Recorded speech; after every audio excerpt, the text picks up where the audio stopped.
Look, I'm also with you. Adam Curry, John C. Dvorak. And Sunday, March 5th, 2017, this is your award-winning Gimbo Nation Media Assassination episode 909er. This is No Agenda.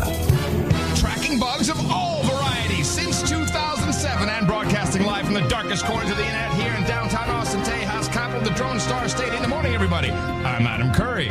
And from northern Silicon Valley, where it rained and rained and rained and rained and filled the reservoirs, but the mud flats are still there. I'm John C. Dvorak. It's Crackpot and Buzzkill in the morning. Yeah, yay for the mud flats. Was that dramatic enough? No. Oh. It's raining here, too. And now you know it's raining here. It always rains this time of year because it is time for South by Southwest. Oh, it always rains. It always rains on South by Southwest. Always rains on South by Southwest. And I used to feel bad, but really. Now you become a local. Wait, there was actually, I had it's like the people in Rio do not like Carnival. There was a report I had. Here we go.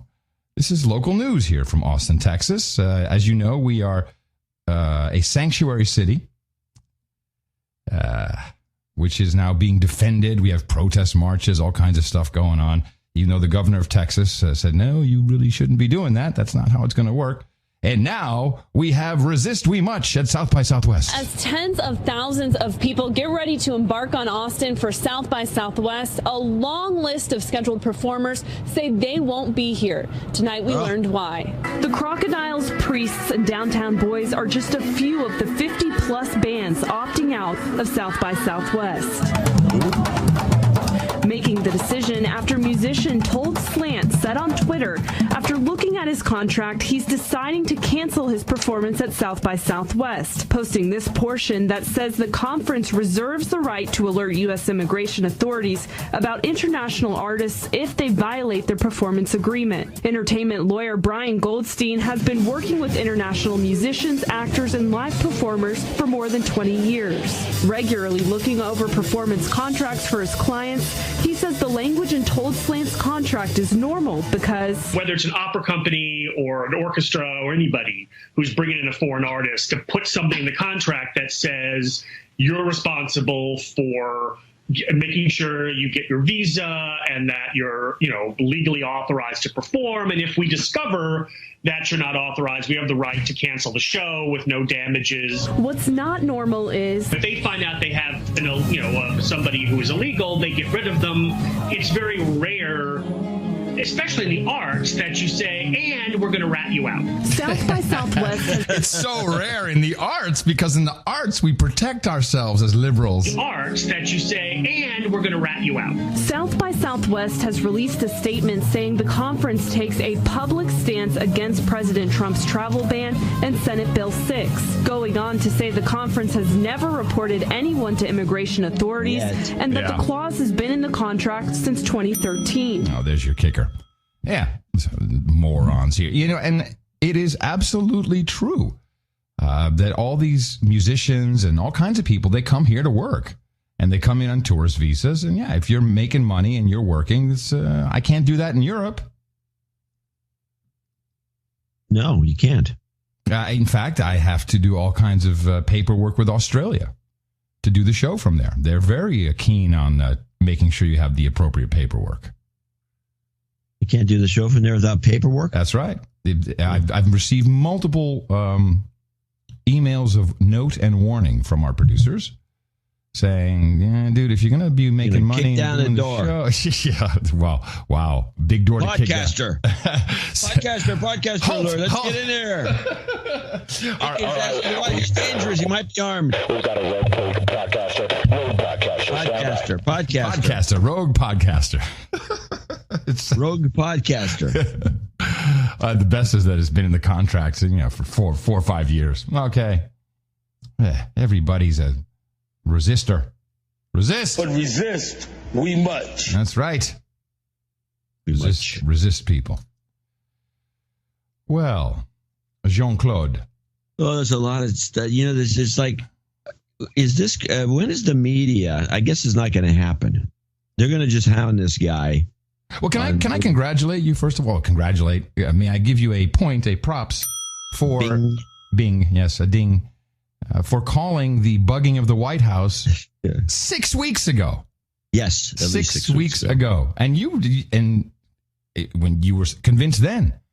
Yeah, of course. I mean, when you got a single source of where these leaks are coming from, it doesn't seem to be attached to any individual. Yeah. It has to be somebody bugged the Oval Office. Yeah, with permission, apparently. Well, there was. We did talk about this, too. We talked about the FISA request. Yeah. There were two of them. Two of them. Yeah. And one of them went through. And that was, I think they might be using that as an excuse. Well, that was also made possible by Obama's executive order just before he left, if you'll recall. That's right, where they could start sharing the information. Yes, at the lowest common denominator. So they're now streaming the bug taps on the internet. Yeah, exactly. We should put it on the No Agenda stream. It'd be great. Yeah, and put the current bug taps. Now, I have a number of very interesting clips, but the one that maybe we should just start off with this, because I think this kind of sets the, for me at least, sets the tone of why this happened, what happened, and what the backstory is. Dick Morris, who used to be an operative for the Clintons. Yes. Who became an anti-Clintonite because they wouldn't rehire him. Yeah, he certainly has his own agenda. Did you see his little podcast about what is going on? This coup d'etat, as he calls it? You got me on this one. Oh, my goodness. I'll tell you. Well, no, I won't even tell you. Let's just listen to him. He says that the whole point is to get a special prosecutor in, and they set the Trump appointees up well in advance to make this happen. And when it comes to theories, I love this one. What's really going on now is that Obama is leading an attempt at a coup d'etat, which we can expect to continue for many months, which they hope will result in Trump's impeachment. Here's how the move unfolded. First step was during the election, make Russia radioactive. Any contact with Russia, blame Russia for all the leaks, which may have been the case or not, but in any case, they didn't make up the documents, and transform the email scandal and the WikiLeaks scandal into a Russian attempt to hack the election. And then on election day and right after, keep up a chorus of accusations that Russia meddled in our election. Yeah, I think that's pretty much what happened, so that's good. Then again... Yeah, the setup is there. We're ready to go. Then, against that background, have the FBI then under Obama's control, and still really, because they haven't gotten rid of people and Comey is still in power, they go ahead and tap everybody's phone, all of Trump's incoming people, and of course the Russians. And then mousetrap them, booby-trap them, ambush them during their confirmation hearings, and try to press them into saying things that might not technically be true or are true but can be misinterpreted to lay the basis for future investigations. The first victim was Flynn, who they wanted to get rid of anyway, not just because he was Trump's appointee, but because he took a hard line on Iran and other issues, and Obama's people didn't like that. A much tougher line than Tillerson or Mattis have. Then after Flynn, they're going after Sessions. And again, it's based on an ambush at the confirmation hearing. They asked him, did you have any contact with the Russian ambassador during the Trump campaign? And the Russians during the Trump campaign, and he said no, because he assumed that meant campaign contacts. As a member of the Armed Services Committee, high-ranking, he regularly meets with other ambassadors. His staff listed 25 sessions he'd had with them, different ambassadors. And one of the so-called meetings with the Russians was just chatting after he had finished giving a speech with a bunch of other senators around. Then once you trap him into a lie, a supposed lie, get him to recuse himself, which they've done, and then demand a special prosecutor. That is the goal. Because once you have a special prosecutor, it's Katie barred the door. You can't possibly limit what he's doing. Because the special prosecutor has a staff designed for one purpose, to get the president. And they can look at anything, any crime or any effort thing that comes before them while they're investigating what was the nominal purpose of the special prosecutor. Remember, Clinton's special prosecutor was over Whitewater, and he ended up trying to impeach him over Monica Lewinsky, which became Whitewater, became Paula Jones, became lying under oath, became Lewinsky. And this kind of trail can happen with any special prosecutor. So that's their goal, get a special prosecutor against Trump and try to get him impeached. Now, I like his theory, which is they had all the tapes before the confirmation hearings. Maybe that's why they delayed it a little bit, make sure we get all the right bits that we need, and then trap the appointees into saying, you ever speak any Russians? You go, I don't talk any Russians. I don't know what you're talking about. Boom. Ah, yes, we gotcha. We gotcha. And the whole purpose being get a special prosecutor in who then can go after all kinds of stuff. I like it. Yeah, I like it too, and I think it's maybe one of the schemes going on. In fact, makes sense. In fact, that Flynn's meeting with the Russian ambassador was set up by the Democrats. Well, Democrats going crazy after the news broke that Attorney General Jeff Sessions met with the Russian Sessions, not Flynn. ambassador. The fact that the Attorney General, the top cop in our this was great. This is this little montage that Fox News put together of all the people saying, "Oh no, Sessions got to go. This is horrible. The man's no good." The fact that the Attorney General, the top cop in our country, lied under oath to the American people is grounds for him to resign. For the good of the country, Attorney General Sessions should resign. I think he should resign. He certainly should recuse himself. I think he probably should resign. I think he's got to go. I think resignation could well be on the table here. I think he should resign. I think he should get out. Talking points had been well distributed, but it turns out the Obama State Department actually set up the first meeting between Sessions and the Russian diplomat at last year's RNC. Well played. No kidding. If true, well played. Really well done. And, just well, first of all, what are we really even talking about? So you talk to, he talked to an ambassador. Man, we have people talking to people all the time. Yeah. Most of the time you can't even remember who you talk to. Yeah, but I mean, when it comes to people talking to foreigners, in potential violation of the Logan Act, seriously, it really is quite insane that this is even considered a problem. Well, let's take a look at how. Let me ask you this: so the Russians, they tried to ruin our elections. They tried to put their finger on the scale. Did the Mexicans not do that with the actual president, a former president, meddling in our elections by saying, screw this guy, he's nuts, he's shit? I think the word shit was actually used. Yeah, I think so. So were the Europeans, of course. And how about Trudeau? Angela Merkel. How about Trudeau? I mean, there's a lot of people. But no, this seems to be some incredible issue, which to me means they know that this is really a non-starter. You can slow the administration down, but maybe they're going after something else or just fishing to find something else. And if you fish long enough, guaranteed you'll find something. Guaranteed. But the way all of this is viewed, who is this? Senator Angus King from Maine. He views what the Russians did as hacking, as he has an analogy here, which maybe we should discuss. Senator, as Nick Confessori, any precedent in American history for the density of connections between the president's circle and a hostile foreign power?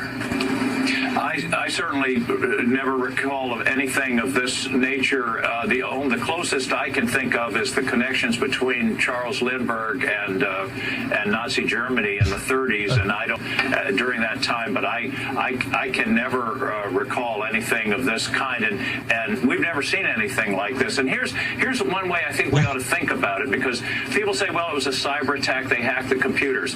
What if a group of Russian paratroopers had dropped into Washington in the middle of the night, broke into the Democratic National Committee headquarters, physically taken the computers out, put them under their arms, and escaped in a submarine down the Potomac River or something? I mean, that's essentially what happened. Oh, yeah. That's exactly just like that. They had a sub in the Potomac. Oh, man. This is fantastic. It's so good. I got a couple of things here we might want to play. It's like backdrops. Yeah. One is I got a 6-parter here that kind of breaks down CBS and ABC. And ABC turns out, and I just kind of caught this by accident, ABC has really turned on Trump. So they've changed their whole everything. And any idea why? Any reason? I haven't figured it out, but I'm sure it's got something to do with Disney. It must be Disney, yeah.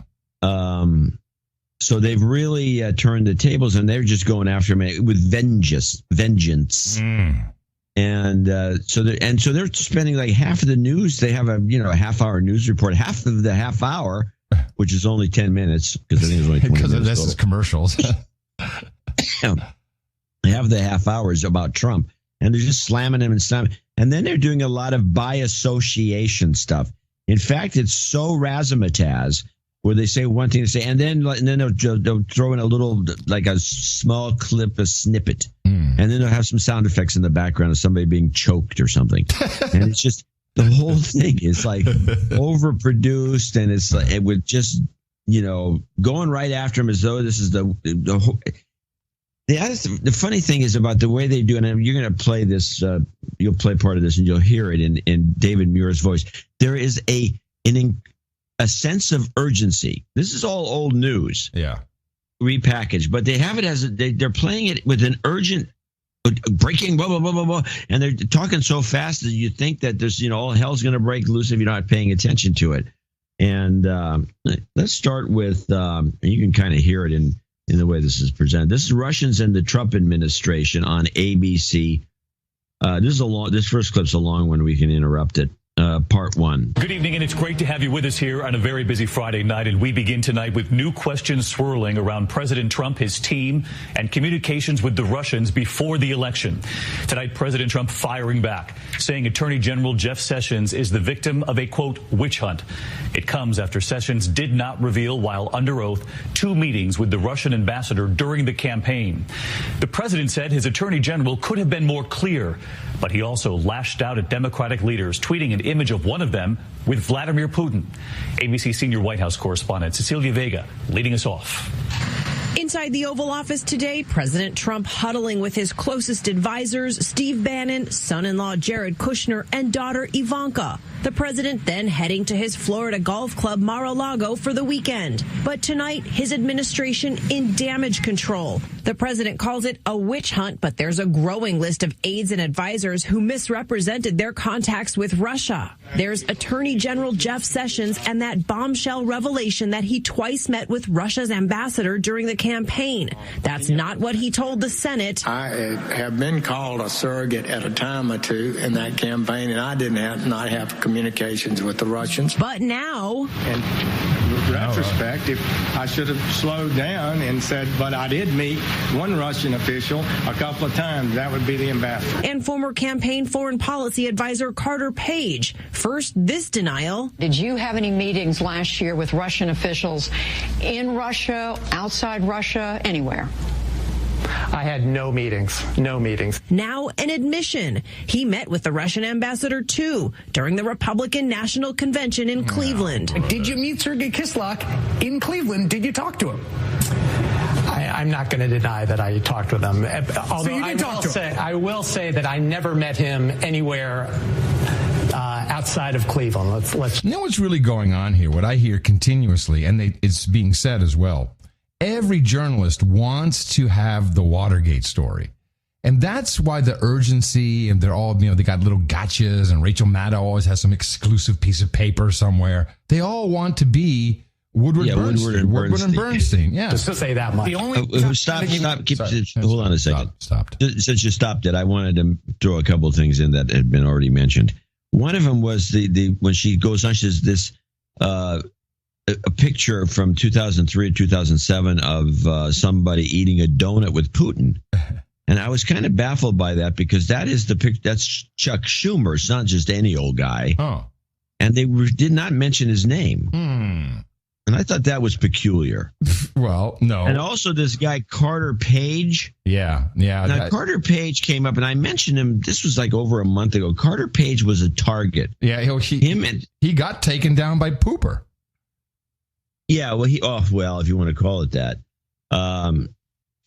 Carter Page was on a hit list. The main three, it was Flynn, Carter Page, and some other guy I never heard of. And I never heard of Carter Page before either, and why anyone cares. He was like a, part-time at the Trump campaign somewhere. Yeah. What did this transition or something? Yeah, maybe could have been on the transition team. I just find it peculiar who they've chosen. Sessions, none of them surprises me except these two guys, Carter Page and this other character, and I'm going to have to now to dig up his name.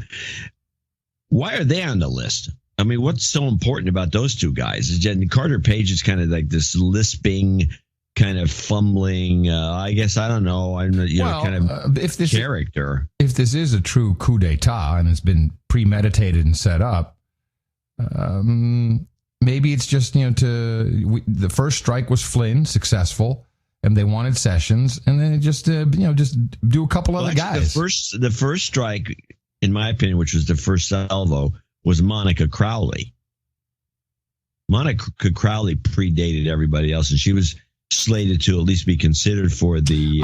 Yes, you're right. You're right. For the spokeshole position, and she would have been good at it. Yeah. She was outed as a so-called plagiarist, and they just with some smear pieces that came out. She plagiarized this, she plagiarized that, and then since she quit the whole game. She got out of the campaign or out of the Trump umbrella immediately. She's been re-examined, and she didn't plagiarize anything. Yeah. So that was just bull crap. And so that seemed to me to be the opening salvo. Let's see what we can do. Let's just take this woman out. No problem. It was easy. And so then they went after Flynn, who they genuinely hated, but they had to do a dry run on Crowley to make sure that the media was all lined up. You didn't have anybody in the media saying, hey, wait a minute. Yeah. So the media was all in. So when they went after Flynn, who's, a guy that people don't like, because he's a hard ass. He's probably pretty good at what he does. Yeah. No, perhaps got rid of him. Well, you also have to get rid of the pawns and lieutenants, because I'm sure they're going after Banyan. Oh yeah, I think Banyan is a huge target. And I've decided they're going to have. Here's the joke of it. I think they're going to have trouble doing anything with Banyan. The only thing they have on him is that he supposedly punched his wife out one day. 10 years ago. And let's be honest, she deserved it. I mean, come on. And that's not even. Well, clarify this. Maybe I'm just. I don't know. Is it not? Are we talking about the same Russian ambassador who recently died? No, that's a different guy. That's the guy that had something to do with the UN. This is the fat guy. This is a guy that has no chin. This guy, I think they use him as the bait because when you look at him, he reminds you of that old CEO of ExxonMobil who testified before Congress, and he has only a resemblance of a chin and then this huge pile of fat that completely covers his neck, and it's almost like it's something glandular. It doesn't look like any normal kind of big fat head. Yes. And this Russian guy who's then this Russian guy who I got a clip of this too. And by the way, I've decided that we're just going to call Steve Bannon Banyan. It's just much easier. Did I say Banyan again? No, I set you up and I said Banyan, and then you followed suit. I'm keeping it that way. Okay, Banyan's good. Anyway, this Russian guy, and I got a clip in the setup here somewhere, which I'm not going to play now, where they describe him as well-spoken, a great public speaker. They put him on he couldn't, get two words out, and so he's a great public speaker.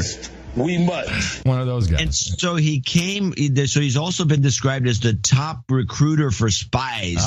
Yes, of course. Yeah, and it seems to me that he couldn't recruit much of anything, except he looks like a schmoozer. I really probably a good guy to have a vodka with. Yeah. All right, we'll continue with report one.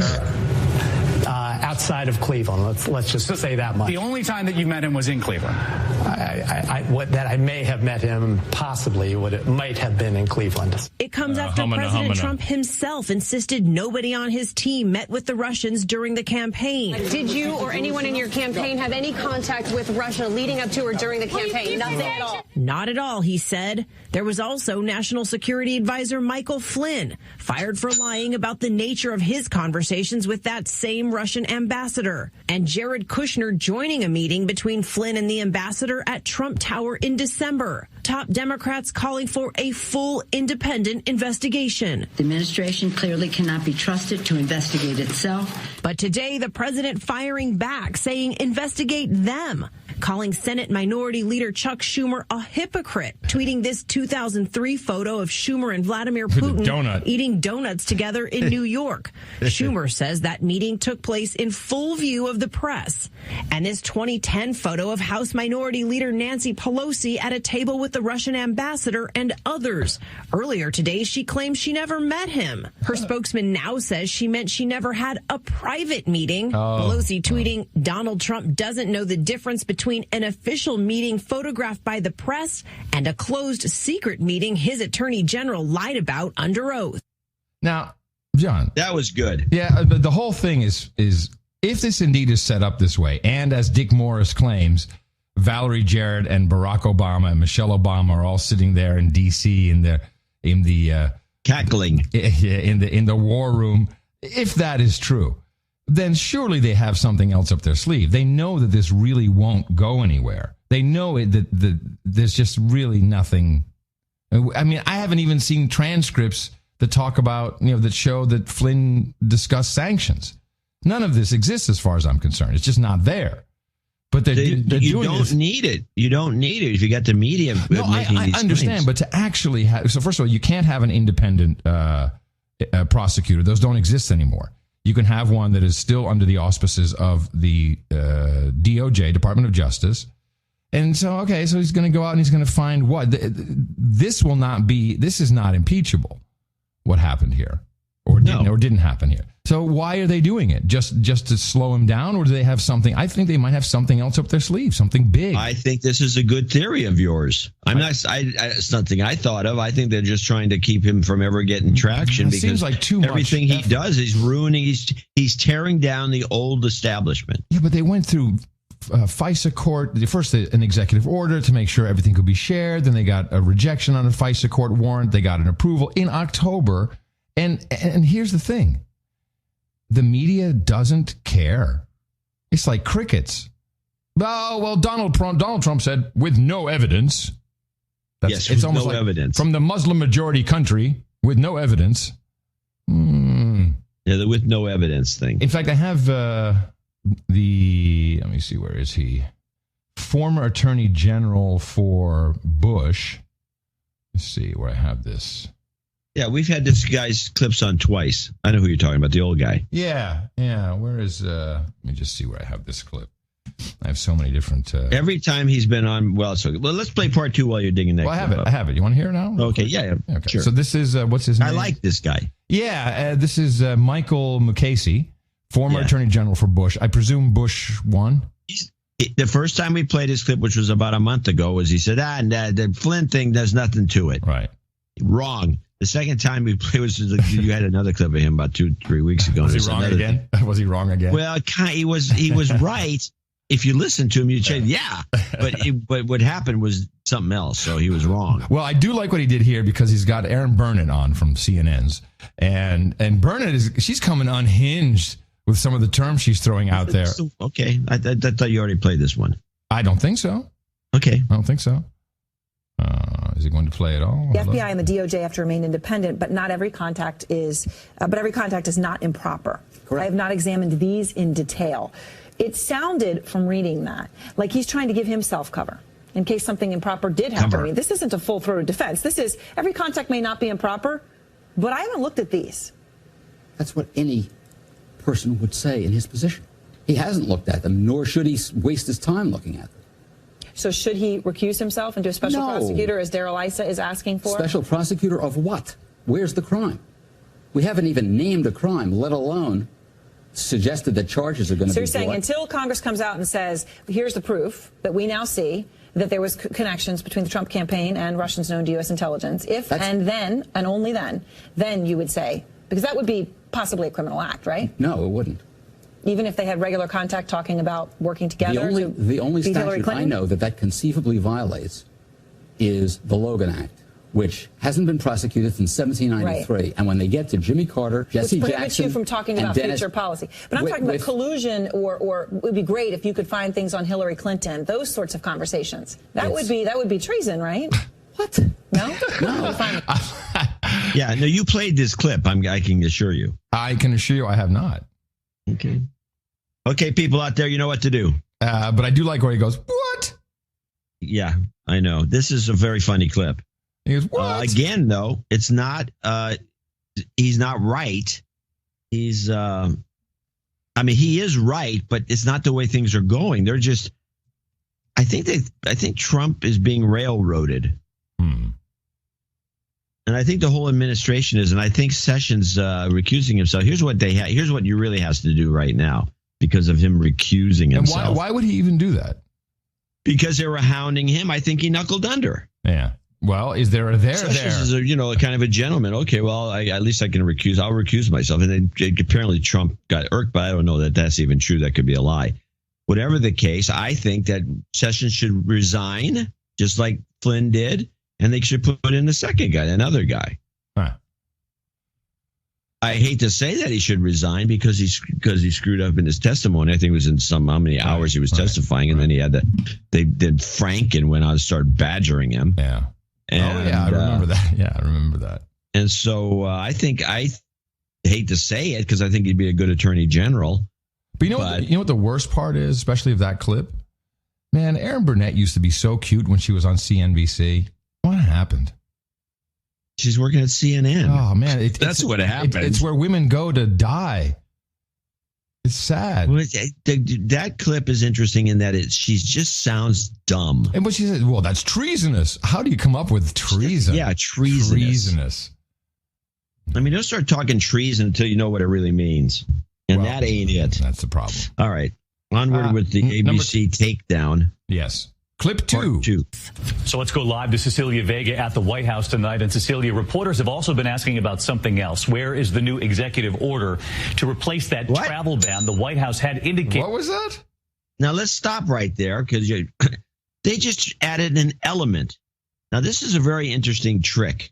This whole thing, the reason it's so long is for one thing I said it was like half the show. Yeah, but this is deconstruction of something that you know exactly how it works. Well, this trick is something I've never used, although I might have used it subconsciously. What they're doing is it's like getting you in a mindset to agree with them. And so right now you're at the point after hearing the first part of this clip that, I don't know, this could go either way. So you just now do an immediate association of something you have to agree with. So you're now in an agreeable mood, and then you kick it back into the main storyline. And this is something you believe is done purposely? Yes, because there's no reason for this element. They dropped this element in out of the, and you're talking about Disney, these people do movies. They dropped this element in, which now will change your mindset, because it's a genuine, it's true what they're going to tell you, that Trump promised to do the new executive order, hasn't done it. Hasn't got it done. Didn't get it done. Said he would, didn't get it done. Okay, boom, bang. Yes, you're right. That's true. So let's play this, and then they go back. Okay. I like it. So let's go live to Cecilia Vega at the White House tonight. And Cecilia, reporters have also been asking about something else. Where is the new executive order to replace that travel ban the White House had indicated it was coming several times before? What have you learned tonight? Yeah, David, a lot of stops and starts on that. So now you're already in an agreeable mood. I like that, John. That's very interesting how that works. I'm going to have to try that myself. when I'm before Congress. David, a lot of stops and starts on that front, and we are hearing that it could come next week. But this report out today from the Department of Homeland Security pushing back on a key component of that travel ban, basically saying it may be difficult to find and vet the so-called radical Islamic terrorists. But David, the White House is pushing back on this one tonight. Cecilia Vega leading us off tonight. Cecilia, thank you. And all of this amid the firestorm over contact with the Russians. Yeah. Wow. So they throw this extra thing in, and here's they made a mistake in it, which I thought was kind of interesting. Although it may not have been a mistake, but I don't know what the mechanism is for doing this. Cecilia Vega, who's a hit man, she says they're finding it difficult to find and vet the terrorists. Yeah. That's very... What does that mean? Yeah. Well, hey, are you a terrorist? I want to vet you for a moment. That's weird. Exactly what she said. She says they're finding it difficult to find and vet the terrorists. Huh. Thus, we can't do anything, I guess. I don't even know what the implication of that is. But that's a confusing element that is introduced. I don't know if it was done on purpose. If it was, I'm not absolutely sure of the mechanism. I think it's just a botch. Yeah. But maybe not. It may actually means it may have been done for a purpose. Oh, we need to keep our eye on it. I have no idea. Yeah, I need to keep our eye on it. But that's what she said. All right, onward. Find and vet the so-called radical Islamic terrorists, but David, the White House is pushing back on this one tonight. Cecilia Vega leading us off tonight. Cecilia, thank you. And all of this amid the firestorm over contact with the Russians. And tonight here we ask, who is this Russian ambassador? Meeting with at least 5 members of President Trump's team. Here's ABC's chief investigative correspondent, Brian Ross. Let me guess. Okay, stop. Let me guess. Stop the presses. Let me guess. We brought in the guy. Is he the top spy? He's like a top recruiter? No, Brian Ross he actually called out on that show on PBS On the Media, which is a very liberal show no matter what anyone likes to believe, and it's not a competitor with us. No. But he was called out on that show for being just lying through his teeth on and off for whatever purposes. He is the number one hit guy that they have, and he comes on and he's serious and he talks about these things, and he's got the perfect voice, very good broadcasting voice. And authoritative. Authoritative. Yeah, yes. Here we go.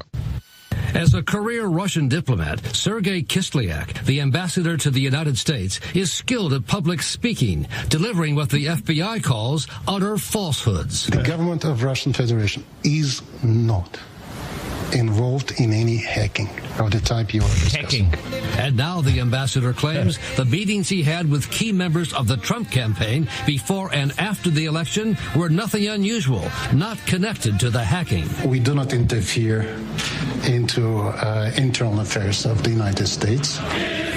But they have. And now the contacts between the Kremlin and some of Trump's closest advisors are at the center of the FBI and congressional investigations. We need to know, is anyone compromised? Are there risks to the country because someone is compromised? Especially because some of the Americans involved are accused of not telling the truth about their meetings with the ambassador. You know, it's really just about time for the new series of The Americans to be released. I mean, time is perfect. Yes, it is coming out. Yeah, they have to do it now, though. Now a couple of things he's mentioned in here, which I thought was just beautiful. He says he makes it a matter of fact. Yes. The way he presents it, that the hacking took place by the Russians. Yeah. And then he uses the word that they weren't, he claims they weren't involved. And he uses this term, it's almost worth playing that little end again. He says, now they have. Okay, but there's no evidence of any of this, of course. Listen to it. So there are risks to the country because someone is compromised. I think it's before that. A little bit, just run it back a little bit. That's Adam Schiff. Now the contacts between the Kremlin and some of Trump's closest advisors are at the center of the FBI and congressional investigations. We need to know. Well, maybe it's further. Anyway, it's in there somewhere. But then he also brings up the FBI and congressional investigations. Yes. Okay. What in congressional investigation are we talking about? It's the same ones from the majority Muslim countries. What FBI investigation are we talking about? The FBI doesn't comment on investigation. How does he know it's an investigation at all? Yeah. Is there an investigation? I don't know there is. Is there? I don't know. Well, he says there is. He makes it a matter of fact. He makes it a matter of fact that the Russians hacked. He makes it a matter of fact that there's these investigations going on. And I think he kind of clarifies these investigations in his next little segment. Meetings with the ambassador. One aspect of the investigation involves a tight focus on the week of the Republican convention in July of last year. July 18th, the party's official platform gives a big victory to Russia by downgrading U.S. support for Ukraine. The champagne corks were going off when that happened. Let's go over this little in the Kremlin, no doubt. In the Kremlin, champagne. They downgrade nothing. It's the convention. Trump hasn't won and wasn't expected to win. How is this somehow a capitulation to Russia when the guy's not even the president yet? Yeah, I heard a whole bunch of pontificating spokesholes talking about, well, Trump said he had nothing to do with the platform, but then he did, and I'm so tired of it all. So anyway, this report is this is one of the most slanted things I've heard ever. This is good. Disney, they make fantasies come true. Well, they're doing this one, that's for sure. Okay. Yeah. Part 5, I guess. Yes. Off when that happened.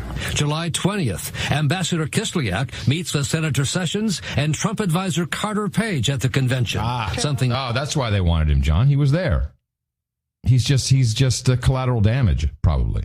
I think that might be right. And that's why, but they gave their whole scheme away when they put him on the hit list early on. I agree. I didn't know that. It's just he's a collateral damage. He's collateral damage, but in this case, they kind of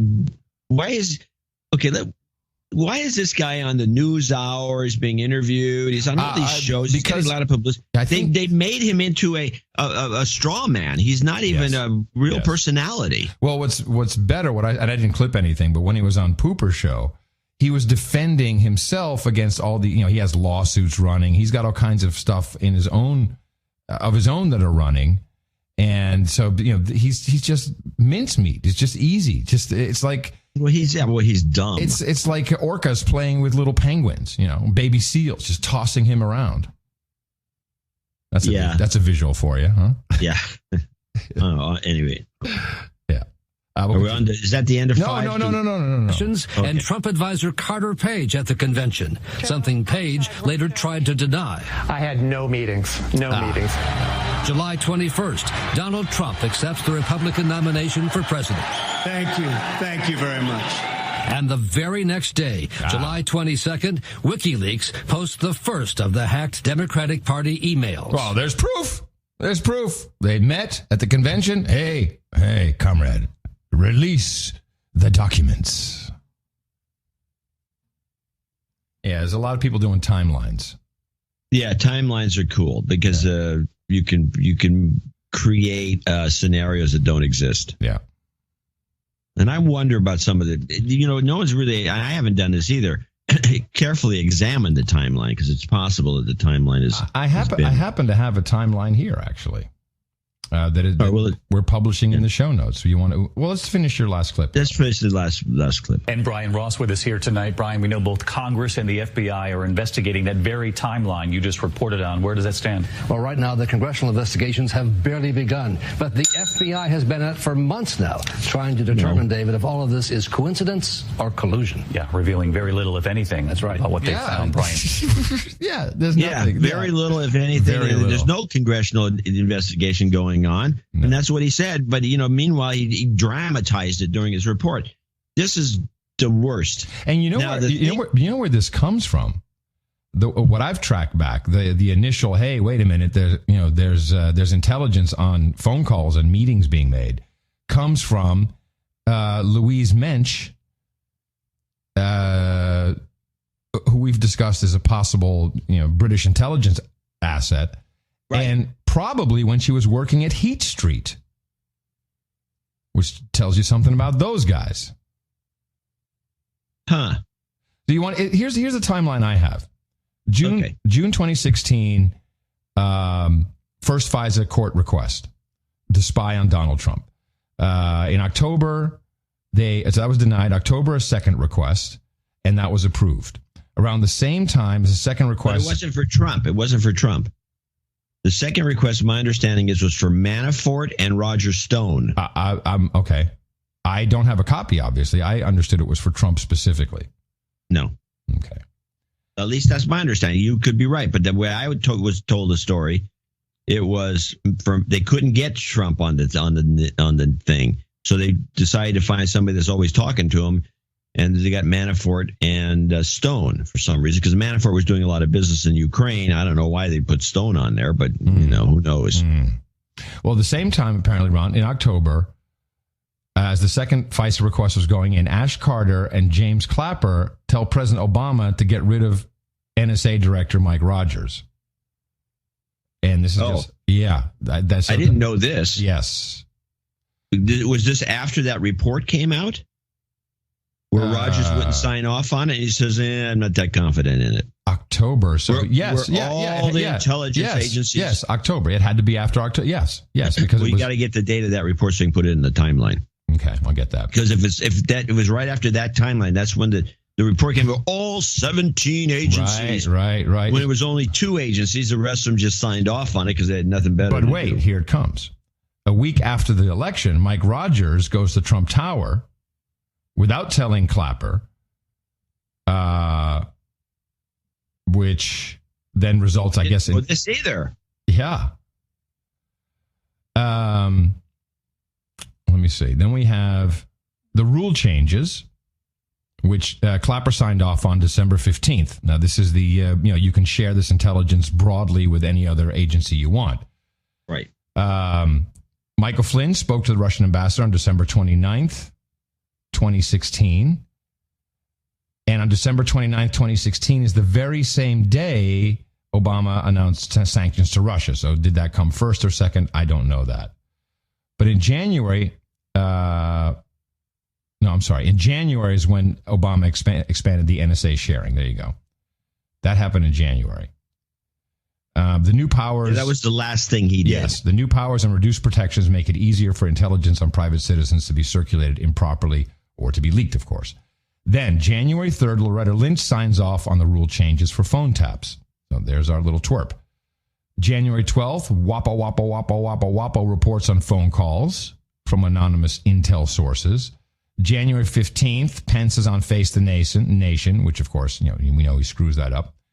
Then we have the inauguration on the 20th. January 23rd, FBI reports nothing unlawful in the content of the Flynn call.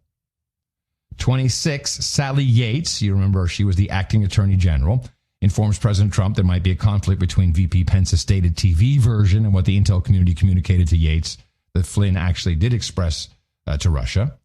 Then on January 27th, the White House counsel begins investigation. And then we get the New York Times report. So I think what happened here is Mike Rogers didn't want to participate in the spying. This is the guy that I think that needs to come to the forefront. No, he'll never do that. Probably not. But he still has a job, I think. I would presume. Yeah. If he tried to protect the president before he was president. But again, Mike Rogers may be the guy who said that the place is bugged. Yes, that would be the guy who would know, obviously. Yes. Although, honestly, you're the guy that knew it first. So, why didn't you go to Trump Tower? I should have gone in there, poked around, find some of those expensive little bugs. You find one of those bugs, they always reclaim them. Yeah. Hey, that's ours. Yeah, what? Exactly. I have a clip here from Guilfoyle. On Guilfoyle, this news broke, or Trump tweeted about Obama wiretapping him, tapping my wires, and I am it seems like Trump is off the rocker and unhinged. I think everything he does is very calculated. I'm unhinged is my favorite word. Yes. But I'm pretty sure that whatever he's tweeting is thought about, and it always comes back like, oh man, it was kind of smart he did that. Well, after watching him go through the entire primaries, making what everyone said, oh, he's done. Yeah. Oh, he's done. Yeah, done. Yeah, and he's never done. Yeah, there may be something to that theory. Here's although he could be like an idiot savant with Twitter. I don't think so. Here's Guilfoyle, who was doing the weekend shift when this news broke, so she kind of took over. It was nice to see her in a role of anchoring, really anchoring, not just that 5 stuff. Here she is on the wiretapping. Kathy Abreu is that insider. She's a liberal journalist who served as a senior advisor in the Bush administration, and she joins me now. So, Kathy, what do you know? All right. Well, my sources this morning, my source from the White House told me she thinks it's all true. She said there were concerns that Trump, and this is from the White House and the administration, so inside the White House, there were concerns that Trump and his surrogates may have been colluding with the Russians as a possible bargaining chip to influence the election. Therefore, the wiretap was conducted. Okay, so the idea is, in fact, that they went ahead and believed that this information was correct, went to the FISA court, then, based on probable cause, put the evidence forward to say, we have this information and belief, and therefore we want this granted. It just seems highly suspicious, because that seems to be being used for improper means. In fact, to say, well, we want to spy on them to see what they're doing during this election process, where there's this tight race between, at the time, candidate Trump and Hillary Clinton. Right, and my source believes it. After 7.5 years with the Obama administration, had heard that there were concerns, and she said that she is not sure who secured the warrant. That's her one question. Who secured the warrant? But the White House and the administration, they were concerned, and they did discuss the wiretapping. I wonder, do you think that's the twerp? You think that's Lynch? Well, that's that guy who came on the Great One show, Mark Levin. He also appears to be Mark Levin here. Mark Levin. He also appears to be ground zero of this whole thing somehow. Yeah. Yes. Well, his buddy is the reason, I think, because his pal that came on the show, who's somehow connected to the community. Yeah, is the one that I first heard about this from, and I pointed out on the show a couple, like 2 or 3 weeks ago, before it was busted out. And even though Levin was, I think he even testified about this, but using this guy's information. The guy, I believe, mentioned who it was that made the request, and I forgot. It was a guy, though. I don't remember that either. All right. It came from the president's office. I'll bet you $10 it was the real twerp. What's her name? Valerie. No, I bet it was Valerie. No, not Valerie. The other one. No, you think it was Condoleezza? No, Condoleezza. Susan. Yeah, Condoleezza's sister, Susan Rice. Yes, that one. Yeah.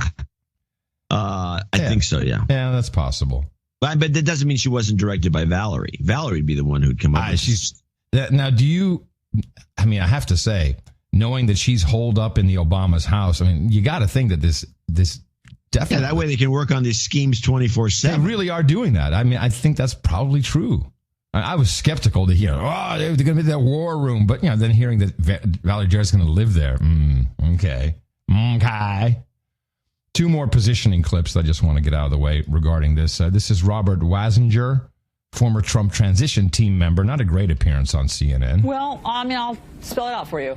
By the way, CNN will spell it out for you. Let me just tell you what's going on, douche. I'll spell it out for you. Yeah, all right. The allegation is that there were repeated contacts between high-level Trump aides and Russia, and that this was before Mr. Trump was in the White House, which, of course, as we know, there's only one president at a time, and so that would run afoul of rules and tradition that you don't start negotiating with Russia. Tradition? You don't start negotiating with Russia. First of all, I mean, aren't there thousands of companies negotiating with Russia? Isn't MasterCard, Visa negotiating with Russia right now? Yeah, so did our Secretary of State. When he was at Exxon, they were negotiating with Russia all the time. Maybe he's the next to go. Beforehand, I don't know if they're going to be able to get him. Well, I'm just saying, the premise, what they're talking about is, who gives a crap? Who gives a crap? I just don't understand. You don't start negotiating with Russia beforehand, as well as, because of Mr. Trump's conciliatory tone, perhaps the relationship was cozy. What we have is a national intelligence community with illegal tapping, letting out that information to the Washington Post in an effort to take out former National Security Advisor Michael Flynn.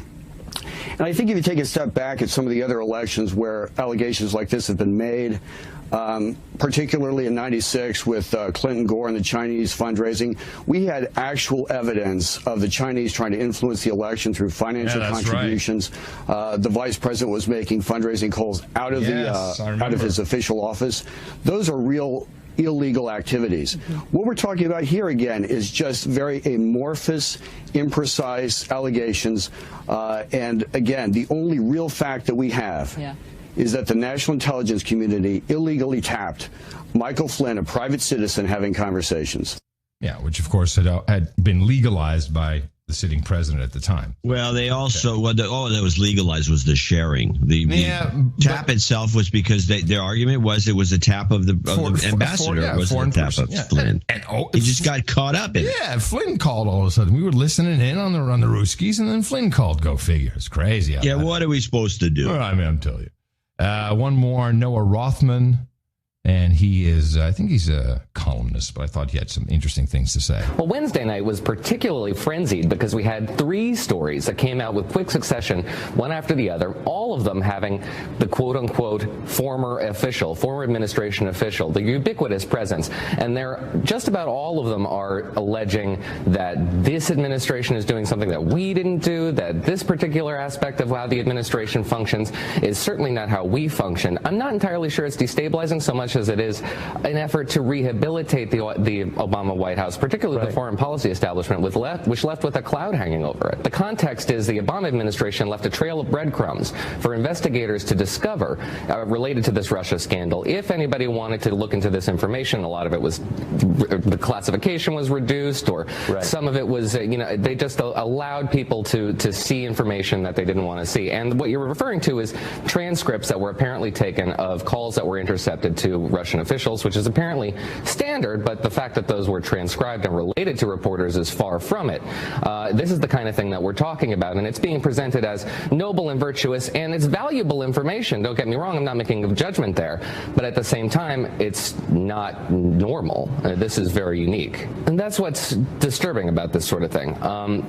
What we know about the Flynn situation is that this information came from likely foreign administration or former administration officials, and that it was very sensitive. And how did they get their hands on it, and why did they relate it to the press? We can only know that it's political in nature. I mean, it's presented as such that this administration is very deeply concerned, the last administration is very deeply concerned about the allegiances of members of this current administration, and that's fine, but we're also not investigating the fact that the last administration was criticized very heavily by members of the press, by people on Capitol Hill, by the Hillary Clinton campaign for not responding as forcefully as they should have to the Russian attacks, or the Russian hacks rather.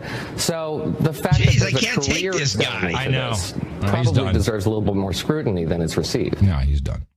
Yeah, the last administration of Obama, I mean Clinton, I mean the tax, I mean the retreats, jeez, this guy should take a pill. Yeah, and those are the guys out there defending Trump. So not really great. Not great. He should reevaluate what he's doing. No, Trump. I mean Obama. I mean Clinton. I mean Trump. I mean Obama. I mean the tax or the retraction. The taps or the Jeez. A lot of people have problems with the previous administration, this administration. A lot of people have that. I've been noticing that. It's a big issue. Now, but it's ultimately, John, I guess what we're seeing here is because it doesn't seem like there's any huge foul, anything illegal, at least from where I stand. Who knows what's going to be uncovered? But if the media can now play this, because that's what's happening, to the extent that we actually see an unseating of a president, that's a much bigger problem. Well, it's a bigger problem for the country because what will happen now to just go back and forth. We'll never get a president in. No, it'll be insane.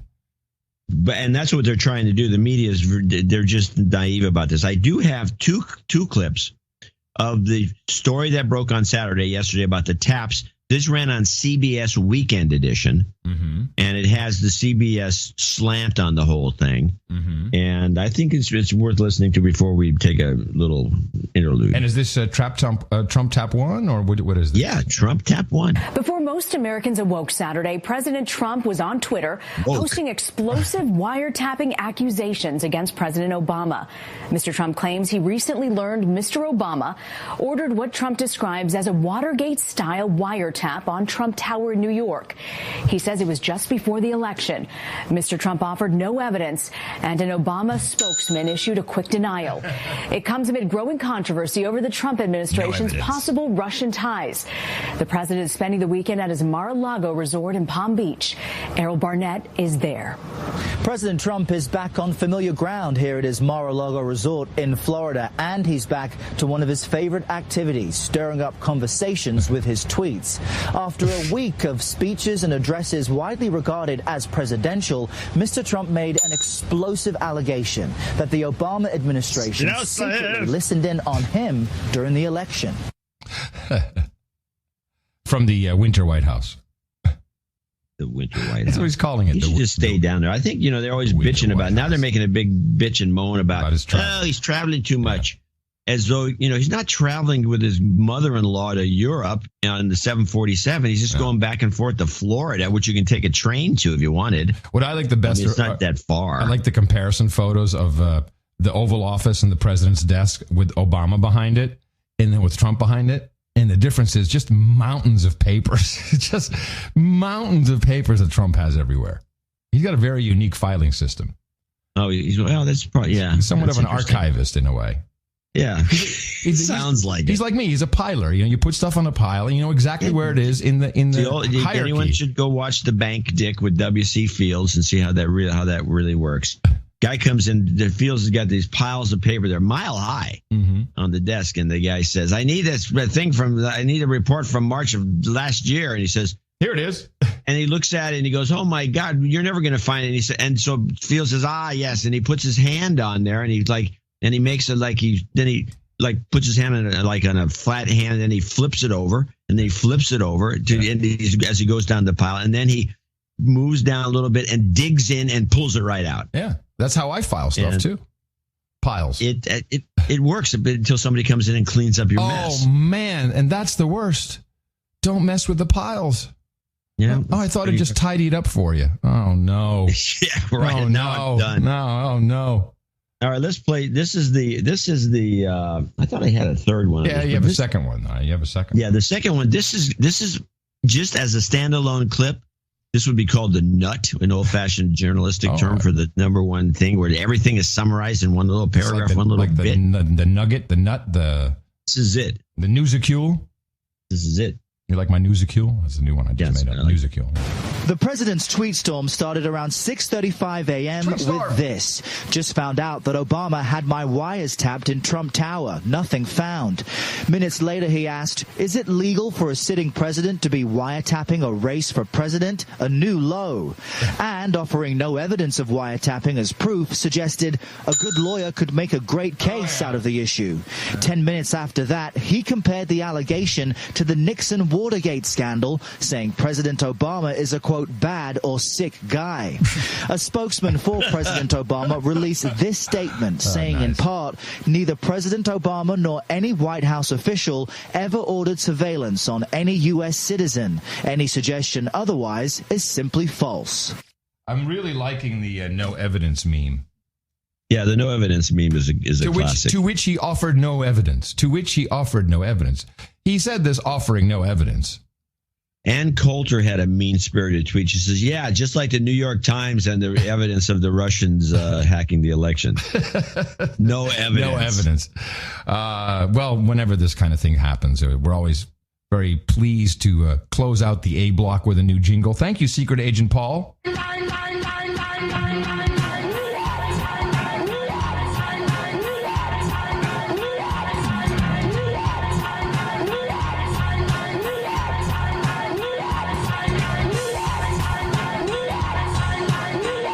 This could go. This could be a new club hit, John. It might be a good interstitial. And with that, I'd like to thank you for your courage and say in the morning to you, John C., what the C stands for Covert Conversations in the Oval, Dvorak. In the morning to you, Mr. Adam Curry. Also in the morning to all ships at sea, boots on the ground, feet in the air, subs in the water, all the dames and knights out there. In the morning to everybody in the chat room, noagendastream.com. They liked it. They were laughing about that one. They always like the songs. Thanks for being there, for helping out with the one-liners and all the info that you always do. And thank you to Comic Strip Blogger, who made the artwork for episode 908, Microbeads, the title of that one. And it's very simple. It was no agenda in kind of like a Academy Awards type logo, if you recall. The colors. Yeah, it was nice. It looks like the Academy Awards thing. Look, he could go work for Hollywood. He should. I can just hear him now. That is not possible. I get no visa. I love the guy. And that's just how he talks. So again, thank you, Comic Strip Blogger. NoAgendaArtGenerator.com. And I was watching. Oh, I kind of fell asleep and was drifting in and out. There's this. It's a documentary called Abstract. I think it's on Netflix or on Amazon. And there's a lot of. It's like the New Yorker magazine is highlighted in this, and how the New Yorker magazine. I don't think they ever really have words on their front cover. They're possibly famous for this. They just have an illustration. No, they have plenty of words on the front cover. Maybe I'm wrong about that. But the illustration is a big deal. And think about it, album covers, magazine covers, covers are important. And it is such a bastard child of podcasting, except on the best podcast in the universe. Of course. And it for those of you making art, it makes a big difference. And we really appreciate it. That's why you get a credit up front and you get the credit on the homepage. Exactly. And now we're going to thank some people who helped us out for episode 909, the palindrome donation segment. Yes, and let's start with Allie Buchan. I think it's Buchan or Buchan. Yes. In Aberdeen City, Great Britain, 403. And we have a note from said Allie. If I click on the right button. ITM, gentlemen, I've been an anonymous 1212 donor for a while now, a listener from the very first episode, and I've decided to bring in my 47th year. You're going to write this down because I think he's got a I don't think birthday. He's on the list, yes. Okay. With a donation to take me to knighthood status with your good selves. Wait a minute. The accounting is attached as a screenshot and a wee bit extra added onto account for PayPal's take. Please accept an additional 403 to tip the balance. Whoop. And when hold on, he's turning how old when? Did you have a date? 47. 47? Soon. But wait, so he's also going to be a knight because he's not on my knight list. No. Well, it's because it wasn't in the spreadsheet. It's on his note. All right. Yeah, he should be on the knight list. Okay. As for other bits and bobs, for karma, for all donators to the show, and the title shout of Sir Buchan of Aberdeen City, Sir Buchan of Aberdeen City, that's his title, would be most appreciated. Pronounced Buchan. Oh. Buchan, okay. Put it at the beginning. All right. Okay, Buchan, Buckan. It's Scottish, so it's a bit of throaty Dutch-German. Buchan. Oh, that sounds Scottish. Buchan.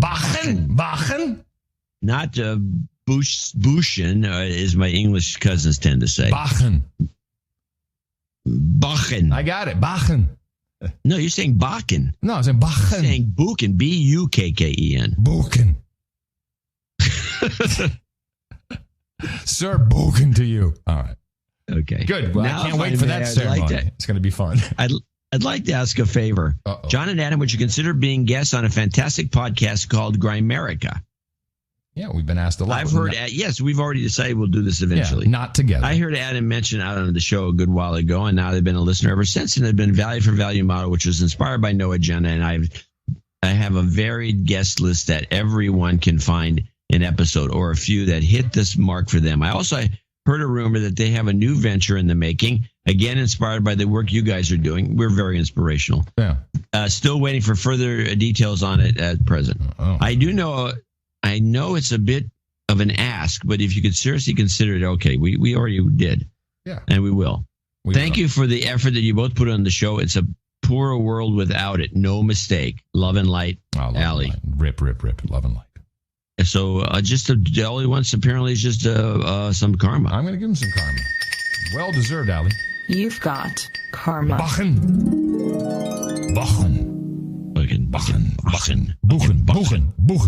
It's Buchen, not Buchan. Buchen. Sir Eric Hallbritter in South Ogden, Utah. Much easier to pronounce. 33333 ITM. Gentlemen, it's been a while since I donated. My apologies. Thank you for continued work delivering the best podcast in the universe. Karma for all.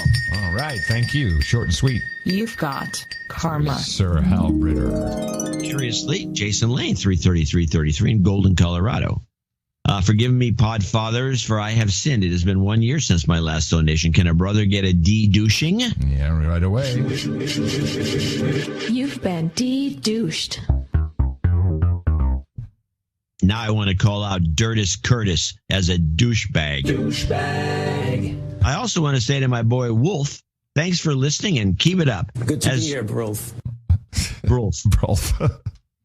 As for you guys, keep up the hard work, and thanks for the twice-a-week dose of sanity. Can I get a resist? We much karma shot.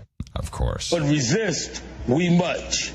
We must, and we will much about that. You've got be committed. Karma. Oh, Al. Never get enough of Al. So we have the enigmatic David Killian. David Killian, who comes in every so often with 333 from Clinton, Illinois. And he comes in as one of those bank checks from the bank in the pile of bank checks. Yes. And he never sends me any email. He just sends the money. I think he's way past Did you get that email? Did you get that email from the producer who says his checks aren't being cashed? The $7 checks? Yeah. Well, yeah. Okay. In fact, I got it as a written note. No, he keeps with emailing the check, me. Oh, which went into the bank. Well, maybe it's a different one. I don't know. No, it's the same one. But he wrote this. Yeah, because he says on here. Well, we'll read it later. I got a bunch of stuff to read on the show later, so we'll do it. Fabulous. But no, it's going in. I don't know what happened. Maybe I don't see. There's been 2 lost checks ever. And one of them. You know what? What happened is Mimi came in and tidied up your piles, and then the check was lost forever. She comes in, she does the forever. Checks. She does a great job on the checks. She used to work at a bank. She's a check chick. And whenever she worked at a bank when she was younger, and her whole job was to do accounts. That's interesting. For 8 hours. You know that Tina the Keeper also worked at a bank? Oh, there you go. Yeah. She was marketing and marketed credit cards. Oh, this is to young children, no doubt. Well, she was actually in credit card enforcement for a while too, which was funny because there's some great stories. Oh my goodness! Anyway, Lee Olivares, 30333, 1/3 of 909. I could have put that in there. AKA the 909 BFE or the Island Empire here in SoCal, spinning a lot of jargon in here. Spanning from Claremont to the Nevada border. This purpose of the donation is to memorialize physical science and art and astronomy teacher Rudy Rodriguez, who unexpectedly passed away recently while retiring with an impressive, perfect attendance record spanning 3 decades. So wait a minute.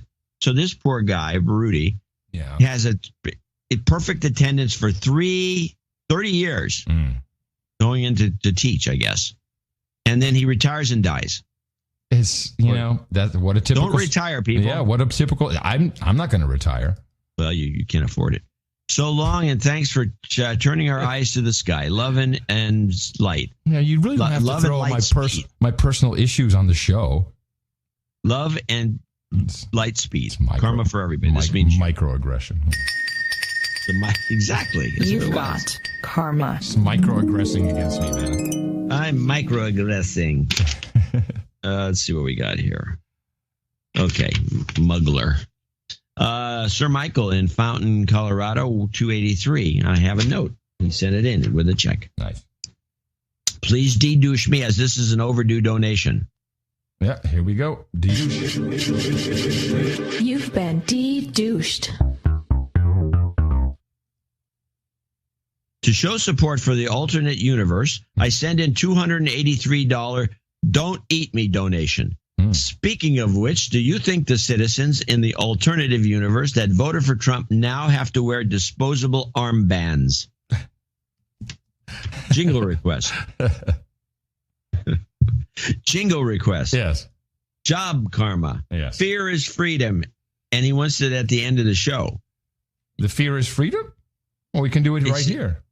Well, he says, here's what he wrote. Jingle request, jobs karma, and fear is freedom at the end of the show. Okay. I'll do it at the end of the show. No problem. No, Adam can do that. Thanks again for all these years of deconstruction. Michael, call me Sir. Muggler, pronounced Muggler. Muggler. Fountain, Colorado. Jobs karma. Jobs, jobs, jobs, and jobs. Let's vote for jobs. You've got karma. And I've got it lined up for the March of the Pigs at the end of the show. March of the Pigs. That's what it is. That's how it's called. Yeah, it's March of the Pigs. March of the Pigs. Milton Cuevas in Noblesville, Indiana, $250. Please accept my second donation to the No Agenda Show. I've been a regular listener for 2 months, 2+ months. Okay. Now, there's a guy just got on board recently, and he's already given 2 good donations. The show has become, and there's plenty of people that have been listening for 8 years. Yeah. And have never coughed up anything. They don't care. No. They're just listening. They would go off the air and stop doing the show. No, they'll be fine. No sport. They'll be fine. They'll be fine. It's like, yeah, they're gone. Yeah, they were okay with it. I didn't. The show has become my salvation as I try to stay connected to the news of the world. I love the addition of corporate affiliations for all news reporters. That was a bit you wanted to do. Yeah. I believe all reporters should wear racing jumpsuits with display all the. This is a great idea. Well, they've said this for politicians too. You should do that. Yeah, there's like NASCAR. Yeah. Yeah, you have to wear the little logos all over your jacket. I believe, and when you talk, you have to say, "Well, we had a good day in Congress today. I know the Ford Motor Company would appreciate the fact that everything was running right, and of course, Mobil Oil is one of the really great companies, even though they had nothing to do with this. I think what they should do is in Congress, on the Capitol Hill there, they should have a wall like at Hollywood events. And the sponsor wall. Yeah, you got the sponsor wall behind you. And you can just either make it digital so it changes with the sponsors for the appropriate politician. Yeah. Why hide it, people? Yeah, if you can't cover it up. Why hide it? If you can't cover it up, turn it up. Love the addition of corporate affiliations for all news reporters. I believe all reporters should wear racing jumpsuits which display all of the ownership and advertising affiliations of the network they are working for. I spent 13 years in the chemical industry where I witnessed firsthand how companies such as Honeywell and DuPont control industries by working directly with government agencies. In my case, the EPA. Mm-hmm. Aha, insider. We have oligarchs in every major industry which work with the government directly, which works with the government creating barriers to entry, dictating products and attempting to steer public relations and opinion. Yeah. This structure undermines business development and, more importantly, it hampers product evolution and creation, thus having the public with fewer and less satisfying product choices. Also, this creates a hidden tax on the American citizen and consumer. Yes, you are correct, sir. Yes, he is correct, and I thought that was an important note to read. Please provide me with the following jingles. De-douching, thanks. Oh, did we de-douche him already? No. Yeah. De-douching, okay, thanks, Obama. Thanks, Obama. Jobs karma, and please create a new jingle. Government is not the solution to our problems. It is the problem. That's just thrown into the ether for any of you. Secret Agent Paul maybe will get on that. Okay, here we go. You've been de-douched. Thanks, Obama. Oh, you've got karma. Sorry. Jobs, jobs, jobs, and jobs. Let's vote for jobs. You've got karma. A rare double karma with a job squeezed in the middle. There you go. Wow. Yeah. That's people really should hope people got a recording of that. It's a blooper, really. So John Knowles in Murfreesboro, Tennessee, part of the clique down there in Murfreesboro area, 22072. Just said we don't have to read on the air, but this donation brings him to Baron level. Nice. And he likes some house buying karma and Yoko Ono with 2 shots to the head. He says it always cracks him up. Okay. Yeah. Baron of Murfreesboro, we're very happy to do that. Happy to shoot Yoko off of the donation segment when she gets started, which is just about now.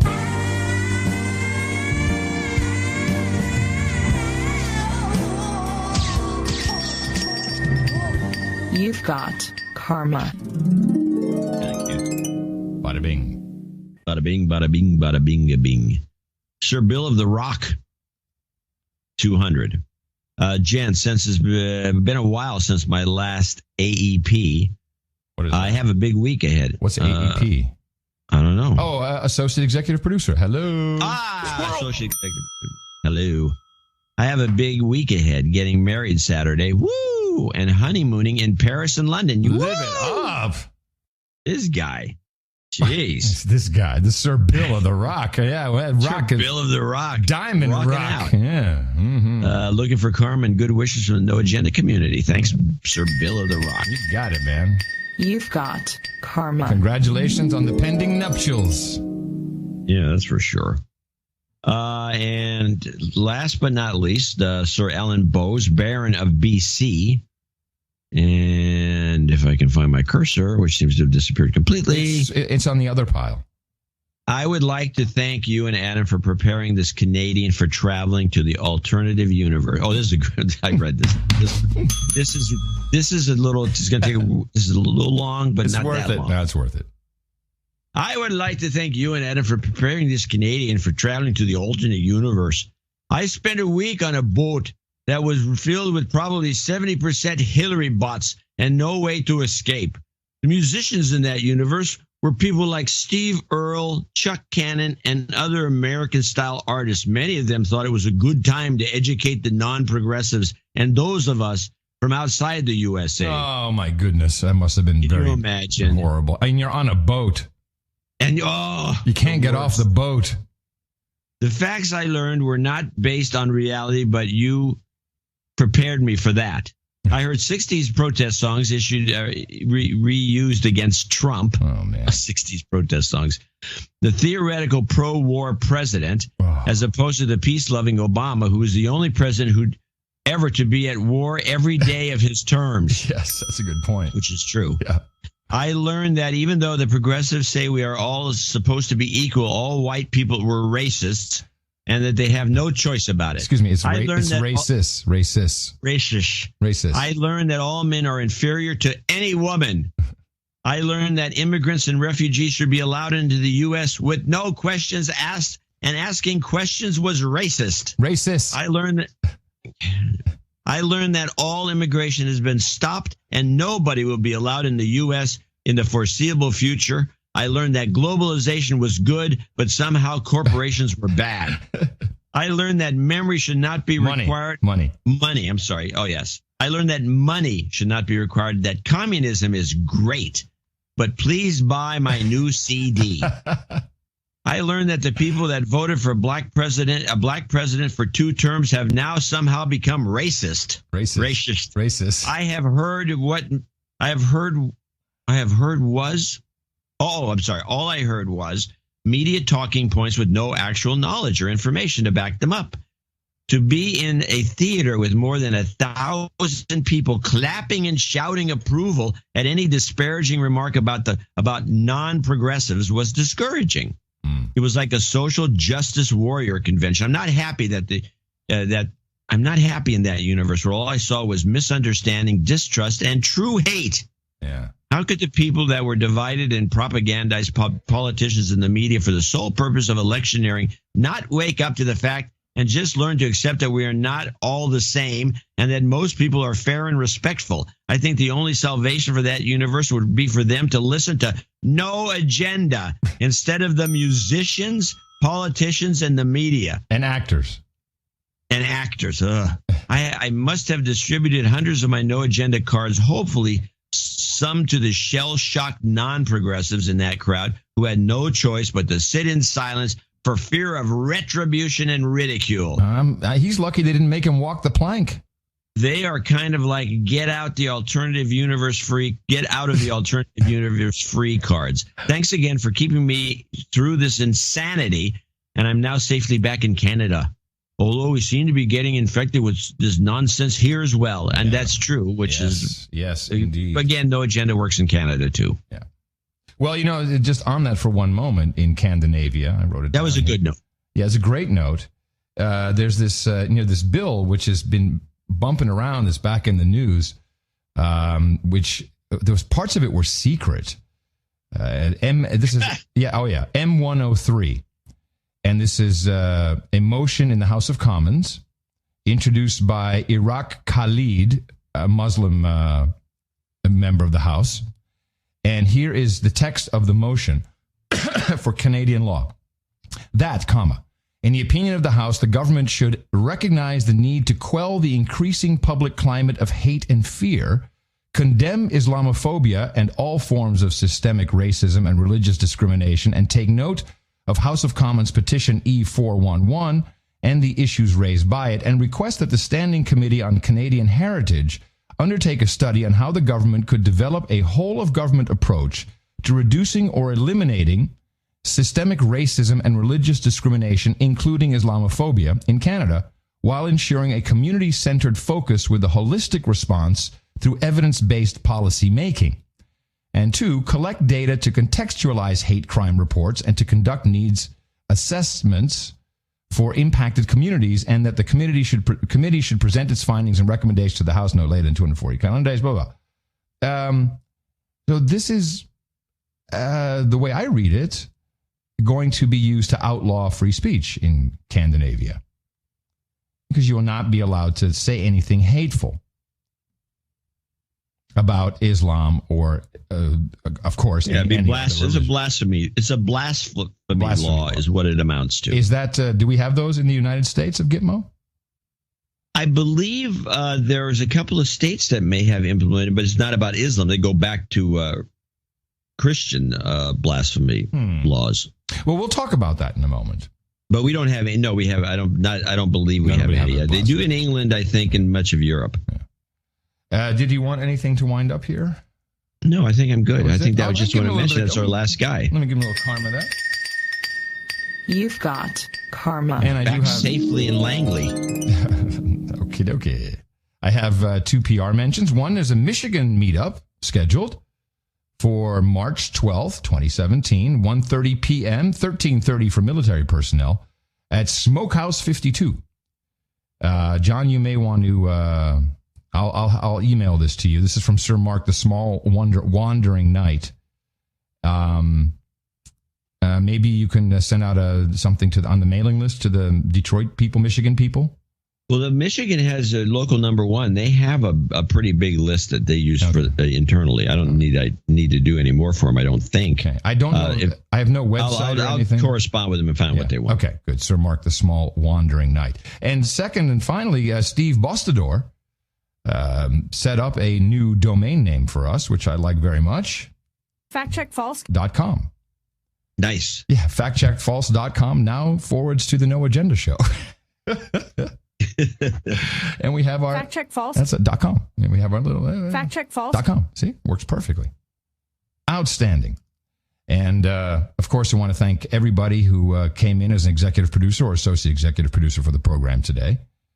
That is highly appreciated. Lots of people contribute to our value for value model. You're doing it this way, and man, does that make a difference. Thank you so much. Remember, another show coming up on Thursday. Dvorak.org/NA. And I'm sure we'll have plenty of stuff for you to deconstruct for the people that you propagated the formula to. Our formula is this. We go out, we hit people in the mouth.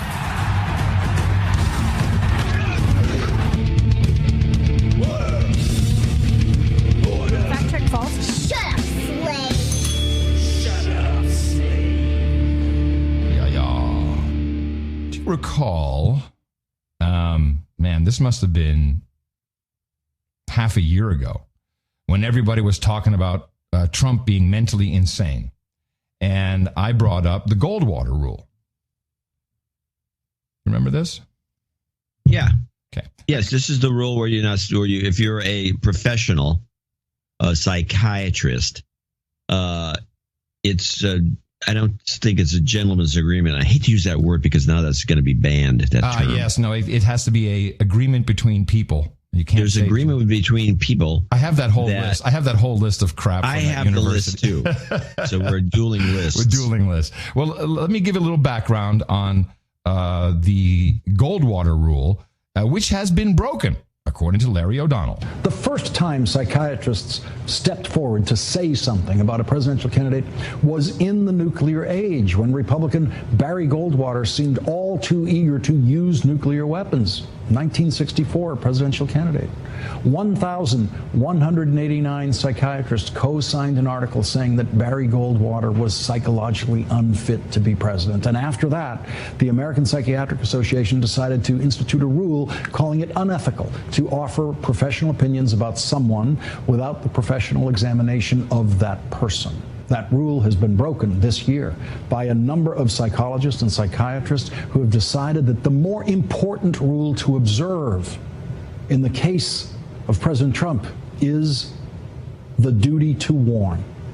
Mental health professionals have a duty to warn others when they see a danger presented to other people. They have a duty to violate patient confidentiality in cases like that. There are now more than 26,000 signatures on an online petition entitled "Mental Health Professionals Declare Trump is Mentally Ill and Must Be Removed." The petition cites the 25th Amendment as the proper procedure for removing a mentally ill president. Okay, so it was a gentleman's agreement, although we can't use that Not term anymore. No. And by the way, these same guys, when they get a patient in who seems like it might be a serial killer, go immediately to the police because you need to warn them. Yeah, that is, well, now I have a clip from John Gardner, PhD, and he is defending this stance. This guy himself needs to be checked out, I think. If we could construct a psychiatric Frankenstein monster, we could not create a leader more dangerously mentally ill than Donald Trump. I mean, this is from a psychologist. So you have to take note. Psychologist or psychiatrist? Psychiatrist, I'm sorry. You have to take note. I mean, this is a Frankenstein monster, the most dangerous man you could imagine as a president. Oh! You have my attention. He's a paranoid, psychopathic narcissist who's divorced from reality and lashes out impulsively at his imagined enemies. And this is someone, as you mentioned, who's handling the nuclear codes. You know, this Goldwater rule is frankly absurd from three different vantage points. First, the debacle that took place during Goldwater's era was in the Freudian time, before we had the Diagnostic and Statistical Manual. The great advance of the Diagnostic and Statistical Manual is that you can declare anybody sick in the head for anything, thank you, especially children. It gave us clear behavioral diagnostic criteria for every disorder. So whereas these psychiatrists were saying he had potty training issues and latent homosexuality issues, there were unproved concepts. Wait, I presume they were saying that about Goldwater? Did you ever hear that? No, I don't remember that at all. He had potty training issues. And I was a Democrat at the time, and I would have remembered that. It's great. Criteria for every disorder. So whereas these psychiatrists were saying he had potty training issues and latent homosexuality issues, there were unproved concepts. We now know if we can observe someone's behavior and their words, we know that we can diagnose them. And actually, this whole idea that the psychiatric interview is the gold standard for making an assessment is just frankly not true. No, just go to a speech. What's that? Go to a speech and then, where's my diagnosis? Why does anyone even go into one of these offices to get psychoanalyzed? Just have the guy, read something you wrote or a note to your mom or give a speech or give a talk or put something on a tape recording. Exactly. Oh, that we can diagnose them. And actually, this whole idea that the psychiatric interview is the gold standard for making an assessment is just frankly not true. Empirical research shows that the psychiatric interview is one of the least reliable ways of forming a diagnosis. People out there, stop going to see the shrinks. What? Stop seeing your shrink. Stop immediately. Take a copy of this recording to your psychologist, psychiatrist, whatever you do. If you go to one, a lot of people do. And bring it in and say, look, listen to this. I'm out of here. Yeah, I can't do this. I might incriminate myself, and you'll go off and turn me in. But according to this guy, it doesn't work anyway. It's bull crap. The psychiatric interview is one of the least reliable ways of forming a diagnosis. That behavior and informants, and obviously we have thousands of hours of behavior and informants, are much more accurate. And finally, as far as ethics go, I would argue to my what? He said informants. In other words, just said, can you bring your wife in? I'm going to talk to her instead. Let's listen again. Behavior and informants are much more accurate. Oh, informants are accurate. Yeah. This is some stooge coming. Hey, do you know this guy? This guy? He's crazy. Adam? He's crazy. You know him? Tell me about him so I can give a psychological analysis of him by you telling me, because it's much more reliable than listening to him ramble on and on. The guy's unhinged, man. He's unhinged. He's off the hook. He's crazy. Informants are much more accurate. And finally, as far as ethics go, I would argue to my colleagues that those who don't speak out are being unethical. That if we have some knowledge and understanding about the unique danger that Donald Trump presents through our psychiatric training, and we don't say something about it, history is not going to judge us kindly. And there's 26,000 psychiatrists who have signed on this petition. And you know what that means? You know what the next thing is? The majority, 98%, 97% of all psychiatrists say Donald Trump is insane. It's nuts. He's nuts. Yes, exactly. The science is in. It's nuts. I would like. Do we have a copy of it to read? What does it say? Of what? Of that document that 20,000 people signed. No. Well, it's online somewhere. I haven't looked at it. But next show we got to discuss it, because I'm sure it's pretty funny. Yeah, someone will start looking into that. Let me send it to us in a minute. Hold on. That's a good one. That's a good clip, guys. That guy is nuts. Yes. Well, we have another guy who's interesting. Of course, the people who really count when it comes to politics in the United States are actors. By the way, on that last clip that you played, did somebody come in with a white coat on and a big butterfly net at the end? That's exactly what you envision, isn't it? Yeah, I do, actually. Yeah, that's great.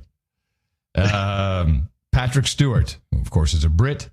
Oh, this is great. Yeah. I don't have a clip of this, but this is fantastic. Patrick Stewart, Jean-Luc Picard. You know, when it comes to how the alternate universes work, I'm sure that there are a lot of people who subconsciously probably think, oh, I'm so happy Jean-Luc Picard is coming to save us. Jean-Luc Picard, engage. Make it so, number one. My wife Engage. and I, Sonny, we had gone to Washington to see good friends of ours, 3 different friends who are kind of Washington insiders, because we wanted to ask them, what do we do? Yeah. What do we do? So we had 3 separate dinners with our friends. And the first night that we were in Washington, I had the worst night's sleep for years and years and years. Yes. And it was only in the morning when I got up and drew the curtain, and I realized what it might be. So it was a fairly innocent tweet. I did not directly insult your president. I don't know why they're clapping. I didn't insult your president directly. Oh, good. Well done. You insulted him without doing it directly. Well done, sir. Well, he is not. Has been elected. Yeah, He's not mine either. No, I know. But Would you like him? We'll give him to you. You know, we have. Yeah, he said, no, we got our own problems. Either. No, I know. Because Would you like him? We'll give him to you. You know, we have our own problems. We have Brexit. But I'm not a citizen. However, maybe it's the only good thing as a result of this election. I am now applying for citizenship. Oh, good. Why? Because I want to be an American too, because all of my friends in Washington said there is one thing you can do: fight, oppose, resist. But I can't do it because I'm not a citizen. Wow. Well, knowing a little bit about the immigration system, you're going to fail the interview, Jean-Luc. If you say, why do you want to become an American? To fight! Yeah, against who? I know, against who? The president. No, we don't think. I don't think so. We don't think it. Now, get out of here. I have a new term for this. Yeah, what an idiot. I have a new term for this. Coming to us from one of our producers, Aaron Kramer. Yeah. Says, Adam, John, I'm a mental health professional, master's degree in clinical psychology. I love our producers. We have outrageous producers. Yes, and she says, so I have standing in this area. I love it when you do that. Like, yes, you have standing. I just wanted to add a term to your moral self-licensing vocabulary. It's related but distinct. The term is virtue signaling. Yes, I've heard of this term. This term pops up every once in a while. Well, it's a good one. It's a very good term. This is an action taken in order to show others that you are a virtuous person, a la Jean-Luc Picard. Exactly. That's exactly what he was doing, virtue signaling to his audience of, whatever they are. And I think this is better than moral self-licensing. Personally, as Aaron goes on to say, it usually applies to an action that doesn't help the problem or cause for which it is signaling. For example, changing a Twitter icon. So a Twitter icon change would be more virtue signaling than moral self-licensing. But the two are intertwined. Yes, I agree. Virtue signaling is done with the object of changing the way others see you for the better. By contrast, moral self-licensing doesn't refer to the way an action looks to others, but rather the way the action makes you feel about yourself. Yes. Dynamite. Thanks for all you do. Because you may have no moral self-licensing by changing your icon, because all you're really interested in doing is saying, "Look, I'm also with you." Yes, I'm sorry. You can use that, yeah. Yeah, I'm right. Look, I'm here. I put a green icon. Thanks for all you do. I'm much calmer since my husband hit me in the mouth, says Aaron Kramer. Well, he hit you good, didn't he? In the mouth. Very good, very good. One other resist clip. Violent show. Those two guys suck. They're violent. Yeah, I got one more clip here from the resist category. Hillary Rosen. Now, she's now a commentator. Wasn't she a political operative for the Clintons? No, Hillary Rosen started off as she was the hatchet man for the RIAA. Yes, that's what She's the one who popularized by her stupidity. She's the one who popularized MP3s. Yes, she's the one. How did she popularize MP3s? By making, I haven't written about this recently, but I used to write about it all the time because it's like a favorite rehashed topic. Go for it. When the first MP3 player came out, which was not the Apple iPod, it was the Rio. The Rio. Yeah, probably was the Rio, but there's a few of them that came out. The Rio was one of them, definitely. They were just, little items. They weren't selling like hot iRiver, the iRiver. I still have an iRiver. I think there's something before iRiver. I really do. But anyway, it's beside the point. These guys came out with an MP3 player, and I think it was one of the soundboard companies. And it wasn't iRiver. I think they came later. Actually, even before that, MP3s were being freely traded amongst college kids. Yeah. And this is in like 92, 93. Oh, and a little later than that.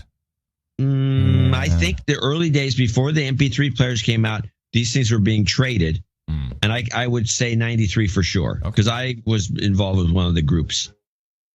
And it was a long time ago. It was way before anyone knew what an MP3 was. And it was an underground thing. It was a way of compressing files so the kids could trade these songs, because you couldn't trade the WAV files or the direct files from the DVD. So they developed this. It was stolen technology. Yeah. And so nothing happened. And somebody started suing the kids. These are all college kids. And so then it just got a little attention, and it got the attention of a couple of these manufacturers. And one of them, the sound card company, built the MP3 player, and they got sued immediately. Yeah. By the RIAA. Oh, yes. I remember now. And then the lawsuit brought attention to the entire MP3 underground. I think that nobody knew about. This probably started with Winamp. I believe Winamp came before the MP3 player. It did. But it did. Winamp was one of the first players you could buy. And once you had that, then you understood you could play these things, and then you could find out where to get them. So that was wide open. It was 96 then. 96. Winamp came out in 96? They say 97, but I think it was 96. I'm looking at the Wikipedia. For Winamp? Yeah. Okay, could be. I'm off 3 years.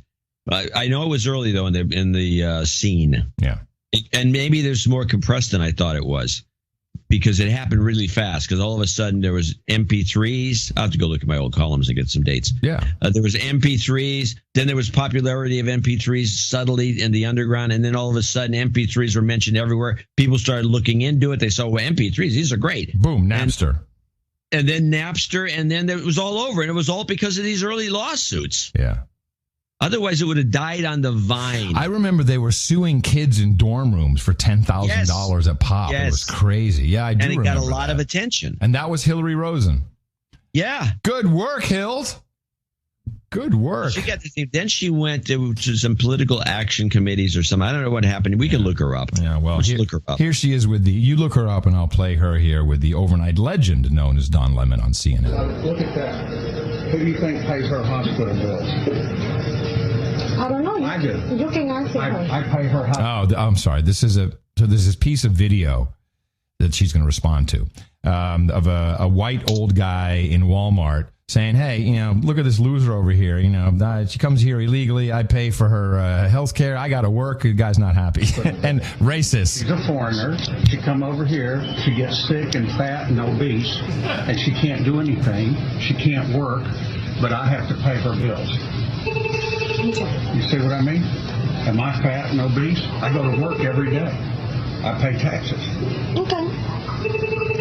Me too. I pay my own taxes All too. these foreigners are living off of us good working white. Yeah, this is Archie Bunker to the max right here. Yeah, you can find these guys. Yeah. So what? Yeah. It's all right. I mean, Well, now, but the interesting thing is he doesn't say anything about Trump, but that's what the conversation is going to be about. I know you're here to stay. Y'all should go to your own countries and fix up your own countries. And try to get your own country to be Okay, sir. I don't want to hear that anymore. That's it. Okay, and she's going to help you. Okay. So Hillary, CNN has reached out to the person we think is the man in the video and have not heard back yet. What's your reaction? No kidding. Honestly, my reaction is, finally this guy has a president who understands him.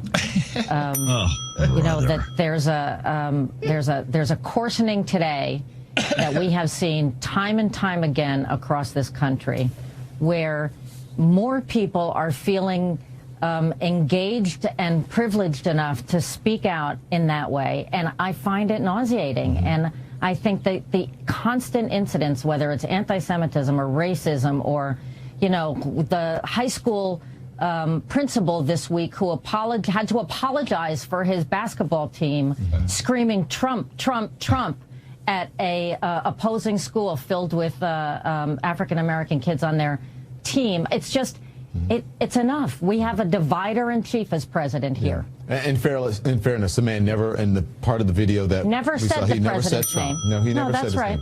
name. I understand that. Yeah, but wait, she has a point to make. Douchebags. No, she has a point to make. Said Trump. No, he never said his right. name. I understand that. Look, Don, the man we just saw in that video is vile. He is a racist. But that in no way means that everyone who supports Donald Trump is somehow of the same skin. And this is the problem. No, but this is the problem the Democrats are having. But you are implying that. You're implying that because people support Donald Trump, because people may have different opinions. No. Whether I'm it's, saying that Donald immigration or Trump anything. encourages that behavior. That's what CNN is all day long. Yes. It's getting really painful to listen to. And the thing, Okay, here's some little background. All right. Now, she came in 98 to become the CEO of the RIAA. Yeah. The MPEG 1 audio layer 3, which MP3. Oh, it was developed way before that. Was 1993. And then it became popular in 95, even before the player. Mm-hmm. And then the player came out. It was actually remained fairly underground. Yeah. Except for the one, the little physical player, until she showed up in 98. And started making a big deal. The Streisand effect, basically. Then it came, then it was right. And then it became a very compressed lawsuit, bust these kids, bang, bang, bang, Napster. And then that was the end. Yeah. Yeah, oh yeah. Napster would have never been popular if people didn't know what MP3s were in the first place. I will take credit for writing the first public article on the MP3 technology, because a friend of mine was a DJ who got me into this is important. Did you say that this was the future? Yeah. Then that should be touted. No. I'm going to tout it. The man who first identified MP3s as the future. John MP3 Dvorak. I saw it as just a way to move music around and share. Yeah, of course. And not that I was doing it, but I just saw what was going on, especially with the kids. No, you didn't have any LimeWire open at any time. I'd actually never had a LimeWire open at any time ever, or Kazaa, or any of those other Kazaa. Things you get on those things and they start. That's what happened to the old grandma.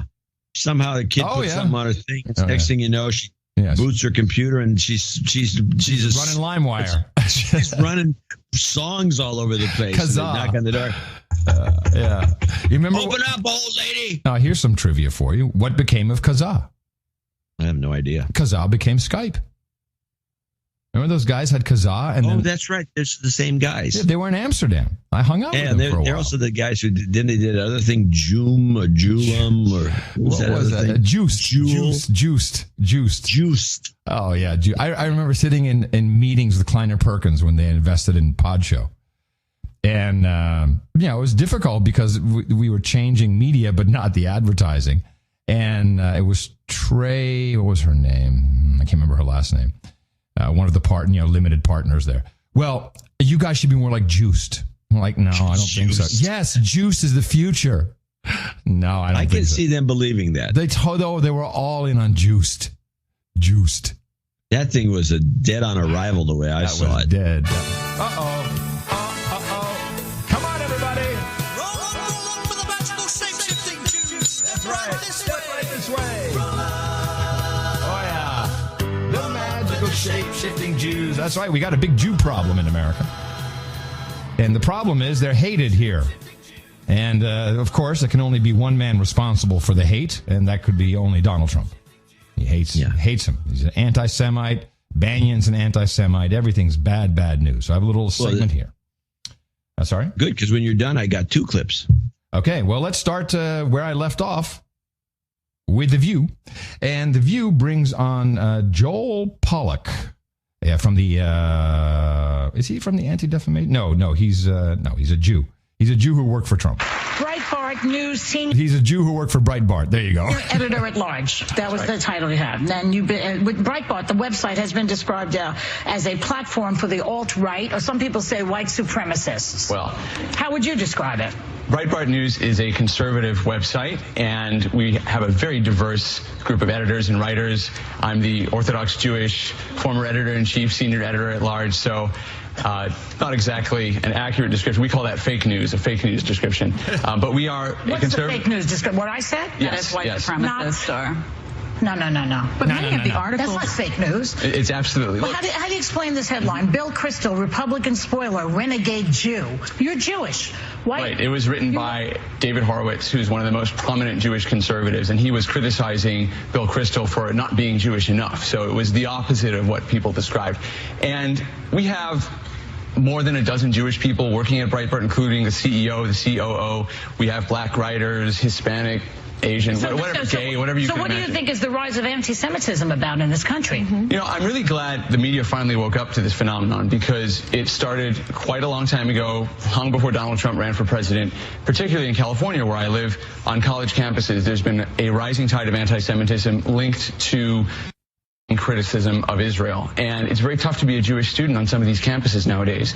Yeah, but mostly it seems to me that there's a flurry of them since Trump is in. I think the media just woke up and noticed that this is a problem. And I think that I feel very proud that Donald Trump not only is one of the most pro-Israel presidents that we've ever had, but that his daughter, Ivanka, tonight will light the Sabbath candles just like my wife will and bring in the Sabbath. And to me, that's something extraordinary in American history to have that. Phrase, some of my best. I don't know why that's extraordinary in American history. Well, it's not extraordinary at all, but listening to her, it's unbelievable. She's a bigot. A huge bigot. Oh, yeah, it gets better. Ordinary in American history to have that phrase, some of my best friends are Jewish. It's meaningless, really. You can still be an anti-Semite and have Jewish relatives. It's different. What? Yeah, you can still be a Jew and anti-Semitic. Yeah. Or you can have a daughter who's a Jew and be anti-Semitic. Some of my best friends are Jewish, and it's meaningless, really. You can still be an anti-Semite Oh, if one of your best friends. and have Jewish relatives. It's different. Jewish relatives, yes. Yes, clap, clap, clap, clap, clap. I agree with you. When people say my friends are Jewish, it doesn't really I've cut got it. a black but, friend. But when your in-laws are Jewish, you got a little more credibility. You got a little more credibility if your in-laws are Jewish. Okay, well, let's continue. Of course, the real Jew hater we know inside the administration is Bannon. And those of you wondering who that is Steve Bannon. His name is Bannon now. Very tough guy. Yeah, but absolutely a fair-minded person brought. So we can't believe when he makes these bigoted statements. Is he just being which statements provocative? exactly are you referring to? There's like a laundry list. I'm sure I can get you a card. I mean, it's a headline from Breitbart. Birth control makes women unattractive and crazy. Do I look crazy to you? But that's stop. Is she on birth control? Why? Joy Behar? I don't think that's possible after. And talk about a loaded question. Well, do I look crazy to you? Yeah. He actually answered this very, very skillfully. Breitbart. Birth control makes women unattractive and crazy. Do I look crazy to you? But that's no, just the unattractive part. That's not bigoted. That's a bigoted statement. But you see how you shifted the goalpost now. So it's gone from Steve Bannon says things to headline. Well, Steve Bannon has not said bigoted things. Steve Bannon But is. he's behind these, though. What are you talking about? No, I mean, I've often argued. I mean, I submitted content a long time ago to Breitbart, and I know Steve, and I've often argued that, you can disagree with him, and it's tough to disagree with him because he's a very strong-headed guy, but I've often said that I don't believe him to be an anti-Semite or racist or any of those things, just to back that up. Okay, back that up. Well, Behar is not getting the traction she wants. She tries it one more time, and she sets the guy up for a good answer. The media, you co-wrote a book called How Trump Won, The Inside Story of a Revolution, and you say that the biggest reason he won the election was because he defied the media. He received more free airtime than any other candidate in American history. Did he defy them or did he con them? Ooh, yes! Good question. Good question. Con man. The answer is yes. He certainly pulled a few tricks on the media, the most notorious of which was when he called the press conference and everyone came there and they were going to hear him talk about Obama, his birthplace. And he spent half an hour rolling out one military leader after another, talking about what a great commander-in-chief was going to be. And then in the last 10 seconds, he says, oh, and by the way, Obama was born in Hawaii. And then everyone said, oh, we got fooled again. We got conned or whatever, but he got all that free airtime for half an hour. It was like a free TV commercial across the country. He was very clever. He knew how to reel them in and then do that. But the bigger part of it was going over the heads of the media, speaking directly to the American people through Twitter, through rallies. He did do that. Yeah, and I think the most important... He's a liar. You do admit that. Admit it. He lies about everything. He was going to protect the LGBTQ community, and he just rescinded that protection. He's a politician. They all lie. They all lie. He's a liar. He lies about everything. Now you know why my Tourette's has gotten worse. I have to watch all this stuff. It's just horrible. Like my tics are out of control. But the funniest thing, which will of course not be covered in great detail, is that one of the alleged attackers of Jewism, such as synagogues and burial grounds and whatever the hell is going on and swastikas everywhere, is a far left black guy who used to work for The Intercept. We know from his rather disturbing Twitter feed that Thompson hated President Trump and professed to be a progressive. While bigots on the right have been getting a lot of attention lately, there certainly is no shortage of anti-Semites on the left. Does the FBI consider his political views a motive in any way for these threats? Well, it appears that the motive, at least stated in the criminal complaint, Jake, was to get back at that ex-lover. But the Anti-Defamation League said today Thompson planned on running for mayor in St. Louis to, quote, fight back against Trumpian fascism. He even tweeted sort of bullet points of what he'd run his campaign on. He also tweeted a number of times and joined panels, even the video you're seeing here, on race bias issues. So this guy worked for... Yeah, that guy. Yeah. Juan Thompson. Yeah. I followed this from its outset when he finally busted him. And I have a couple reports. Good. And this is the first one is, and I've read through his entire Twitter feed. And the first report, which is, I believe, is on ABC, but this is Black liberal attack Jews. A former journalist is now in federal custody PBS. for allegedly sending bomb threats to at least 8 Jewish institutions. Juan Thompson was arrested in St. Louis. Authorities say he made the threats and then blamed an ex-girlfriend. Federal investigators cleared evidence from Thompson's home today. He's also being questioned about vandalism at a Jewish cemetery outside St. Louis. In all, more than 120 Jewish sites nationwide received threats in recent weeks. Mm-hmm. Now, this guy is a real racist white man hater. If you look, I recommend anyone go to his Twitter feed. It's Juan M. Thompson, and you can just scroll down as far as you can and start listening to him. It's just a F you, whitey. It's just unbelievable how bad this guy is. But a more complete report actually came from this reporter who I'm not a big fan of, because she's an ex-lawyer named Paula Reed, who's now working on she's at CBS, I think, and she did a more complete report on this guy, and I don't like the way she talks, and she did a report on something that had to do with the Trump administration, which I may have on my list. And she's a little too, still lawyer. She's not in broadcasting enough to be on the networks, but she's on the networks. But this report is quite funny, but it's got bad information in it, which just brings me back to the real problem with the media. We've learned an arrest has been made in a series of bomb threats targeting Jewish centers. A suspect has been captured and charged in St. Louis, Missouri. He's believed to be linked to several threats made against these Jewish schools and facilities. CBS News Justice reporter Paula Reed is in Washington. So, Paula, what is the latest? Well, Vlad, you couldn't make this up if you tried. 31-year-old Juan Thompson has been arrested and charged with making at least 8 of the threats against Jewish centers across the country, but he was doing it in the course of stalking a former romantic partner. Here's how it worked. For 6 months, he had been stalking a former romantic interest, sending her threatening emails, sending letters to her employer, and then more recently, in the past 2 months, he decided to shift his cyber stalking, allegedly, to making threats against Jewish community centers. It's not clear whether or not he saw other people doing this or whether he came up with it on his own. But Vlad, he had 2 different types of threats. He made threats in her name, so he would call in a bomb threat and then send in a tip saying she was the one who had called in the threat.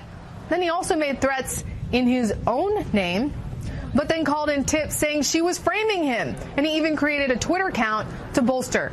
She sounds a bit like Kennedy, She does not. No, she's not as smooth as Kennedy. Have she's the flow. a perky jerk. She really is not handling His this story, job. Vlad, very unusual set of circumstances. Absolutely, unbelievably unusual, Paula. Do authorities believe he was acting alone, or is there a sense that there may be others involved? Based on the criminal complaint that we just got, it appears these particular threats, this was just him in the course of his 6, 8, 10 months of stalking this former romantic interest. But Vlad, as we've seen, there have been dozens and dozens of threats made over several months across the country. He is only charged with making about 8 of them. So he is not clearly to blame for all of the threats that we have seen. And as I said, it's unclear whether or not he just came up with this idea, he wanted to make threats, or if it was a copycat because he saw this happening across the country and wanted her to take the fall for this. That is not clear from the criminal complaint, but what is he's only being charged with a tiny portion of the threats that we've seen over the past few weeks. Trump always says he's the least racist person, which means he's racist, but he's just not that racist. And this guy is in the same level. Just, only eight accusations. Well, this whole story is pretty sketchy. Now, this guy, for one thing, the bad information in there was he created a Twitter account to back himself up. Really? The Twitter account is from 2010. So he had to have a big foresight here to back himself up. In 2010 is when the Twitter account was created. She made it sound like it was created in 2016. Yeah, right. So that's bull crap. Yeah. And the other thing is there's 2 sides to this story. I'm thinking it's one of those instances where the 2 people shouldn't have ever gotten together in the first place. You can't see he blames. He says she's stalking him. Yeah.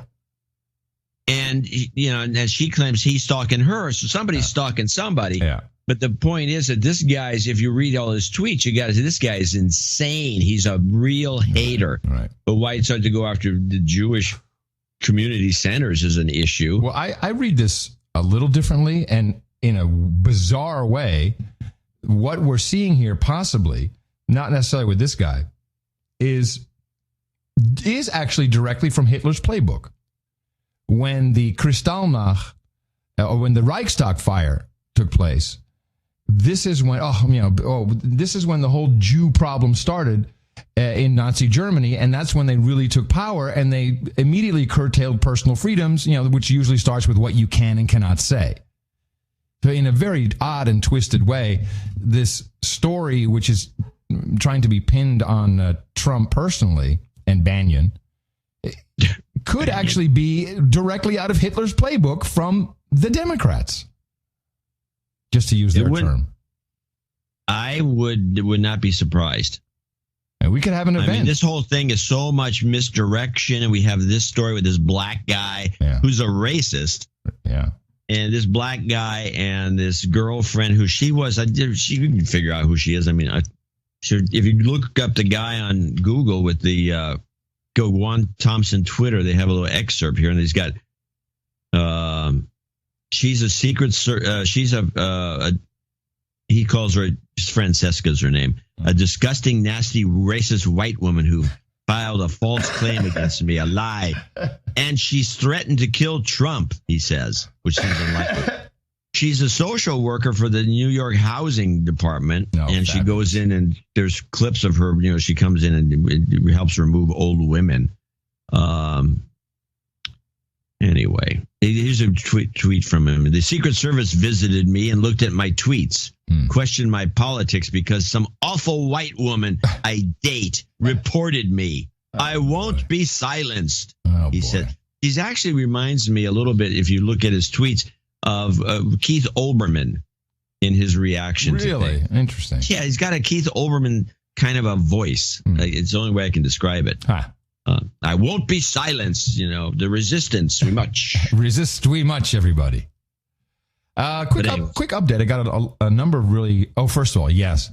I errantly said BSD is Linux on the last show. I'm sorry. I actually wrote down correct that because, of course, what did you say? I said BSD is Linux. I said, oh yeah, of course. Linux. I was talking about, I don't remember you saying that. I did, and I wrote down. Oh shit, that was wrong. I got to say, because it's not Linux. It's a distribution of Unix. Yes. So apologies. The hate can stop.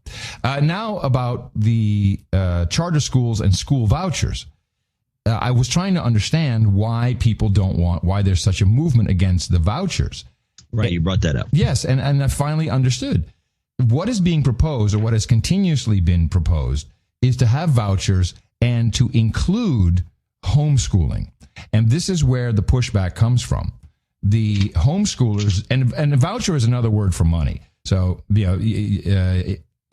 roughly the way it works is, here's this federal money, it's for schooling.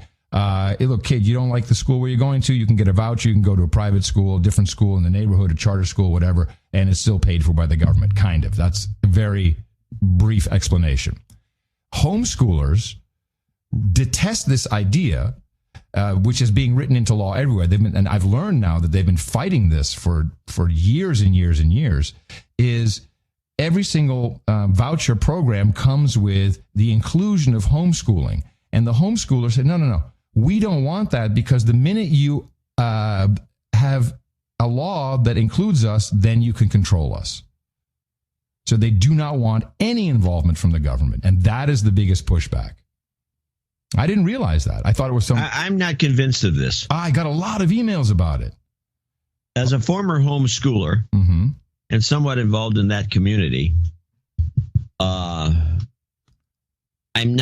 I know what the thinking is. It's the basic right wing. Well, are you familiar with the HLSDA?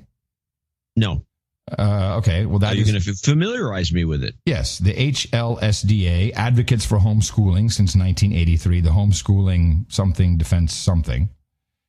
And this apparently is an organization that protects this. Urgent action needed. Congress attempting to give federal government money to homeschools. And this pertains particularly to H.R. 610. And that this seems to be their big issue. And I got a lot of emails about it. So this may not be the issue, but that's certainly one. Well, I can understand. I know what they're thinking, and this stems from the evangelical right-wing Republican notion that once the government gets in your bed with, here's some money, now you got to do this, what we tell you to, which is not true. They certainly think so. They certainly think and you cannot take the money. How about that? I'm not taking this money. I'm going to do my own thing. The real problem is the homeschoolers have a bad reputation. Not because they don't do a great job. And most kids, for example, who win the spelling bee contest, are really smart kids in college, they're all homeschooled. Abraham Lincoln was homeschooled. But there's a bunch of irresponsible homeschoolers out there that do something called unschooling. Yeah, I don't like that. I know. And unschooling means you don't do jack. You don't teach the kid anything. Yeah. You let them run around, and if they want to learn how to read, they'll learn how to read. If they want to learn math, they'll learn math. And kids, of course, don't want to learn math. They don't want to learn how to speak. They don't want to learn how to play a piano. They don't want to learn to do anything because you have to kind of make them do some of this stuff. And so the unschoolers have created a bunch of little monsters that are useless. They're unsociable. They have all kinds of issues, social issues. And they're usually kind of dumb. Aren't you kind of getting off the topic of the vouchers now? Well, I'm going to swing it back. Watch this. Okay. And so seeing this mess, the government wants to put some standards in place for homeschooling, and they can force the issue with the vouchers, they think. Like in Washington State, for example, you have to take your homeschool kid has to take tests. In California, they don't. Okay. And I think the homeschoolers believe that the vouchers are going to force all of them, even though they'll stand up for these unschoolers. They think the government's going to force everybody to follow a kind of a standard government rule and then force a curriculum on the homeschoolers. Can I give you one of their points here from the HLSDA's page? They say page 3, section 104 requires states to make certain assurances in order to receive their portion of federal education dollars. One of the requirements is that states, quote, make it lawful for parents of an eligible child to elect to homeschool their child. While this sounds good, HSLDA has fought successfully for decades to make sure that there is no, quote, federal right to homeschool, because what could be created by a favorable Congress could be regulated by a future hostile Congress. It is far better and far more constitutionally sound for education decisions and homeschool freedom to be protected at the state level. We ask our friends at the federal level to simply leave homeschooling families alone. So they do not want a federal right to homeschool. Okay, fine. That's the way it is now. Well, but this is language that is being proposed continuously. That's the language is just said to the states. It's up to the states. Doesn't the language say that? No, this is. That's their language. What does it say in the bill? I just read you the language from the bill. I thought you said you read it off of their website as their policy. No, it's their issue with the policy. Okay, read it again. Page 3, section 104 of House Resolution 610 requires states to make certain assurances in order to receive their portion of federal education dollars. States is the word. I heard the word states. Yes. Federal education dollars. One of the requirements is that state, and here's the quote from the bill, states make it lawful for parents of an eligible child to elect to homeschool their child. And what they say is that this creates a federal right to homeschool. I'm just telling you. How do you get from here to there? I don't see it. Because it's in a federal bill. Don't argue with me. I have no standing. I'll put it this way. They're full of crap. Okay, there you go. John@Dvorak.org. You can send all the email you want to me. Until you give me some documentation that says the feds want to actually take over the homeschooling business. Until I see it, that's not it. Okay, do not send it to me, please. I got enough already. I think these guys don't want to see. I think it's just the opposite. These guys, I think they're all in on the idea of a big federal government, big federal Department of Education. Otherwise, why are they fighting this? It makes no sense. There's nothing really against them in there, and they can get some free cash. Who doesn't need that? They don't want it. The homeschoolers say they don't want it. I take it. Well, yes. You don't have to get all mad at me. I'm just telling you. You're the messenger. You're shooting me. Exactly. Well, then let me give you a different message. The future of radio. I like to track it a lot, particularly the big networks. Future of radio. Yeah, the big networks, because I know Bob Pittman. Bob is credited as being one of the founders of MTV. I'll give him that for sure. And a number of articles in this past week about iHeartMedia. I did not realize how bad their debt had become. Now, iHeartMedia now has 846 stations. They had 1,100. They had to get rid of a number of them because they have financing issues. Huge. And I'll tell you how huge. $20.5 billion in debt. And what? Yes. But here's the problem. I didn't know iHeartRadio owned radio stations. Yeah, it was Clear Channel.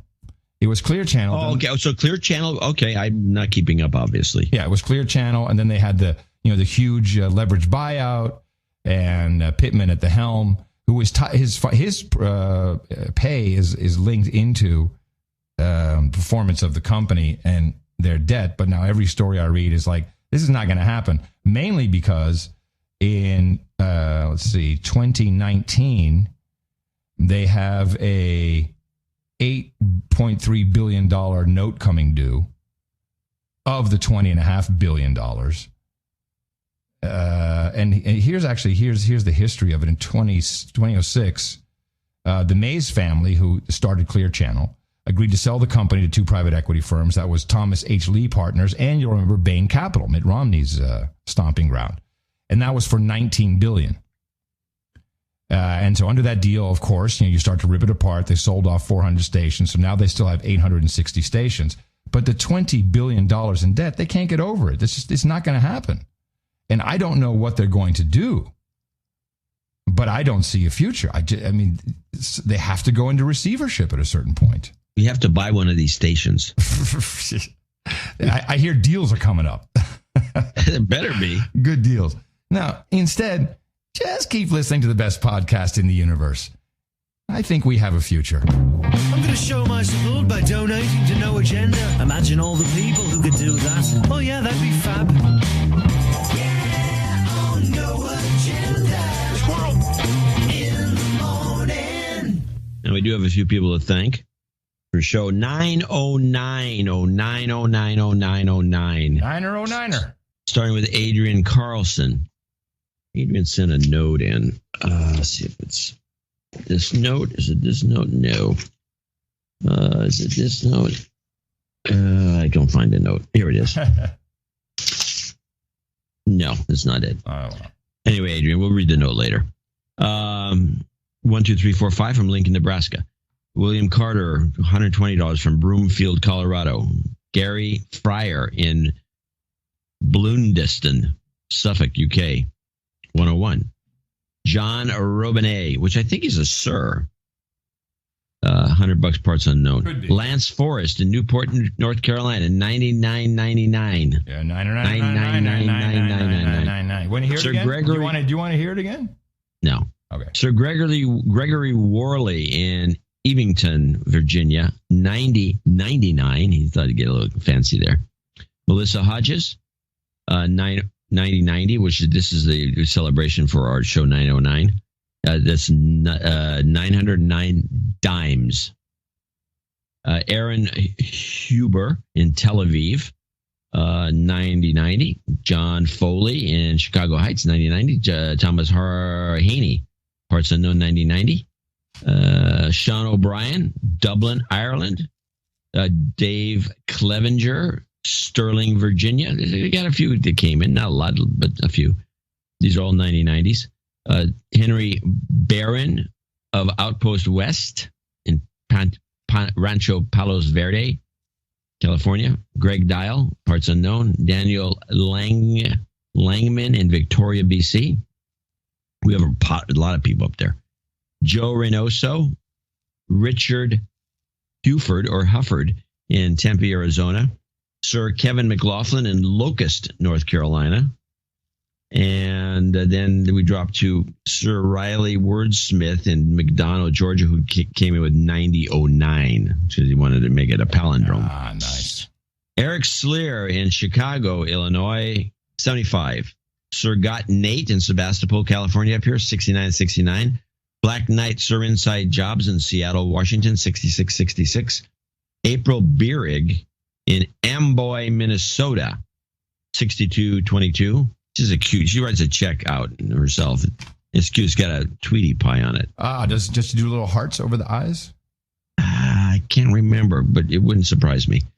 Stephen Hutto in Broomfield, Colorado, 6060. Marilyn Marcus Forstrom in Finland. Oh, that's interesting.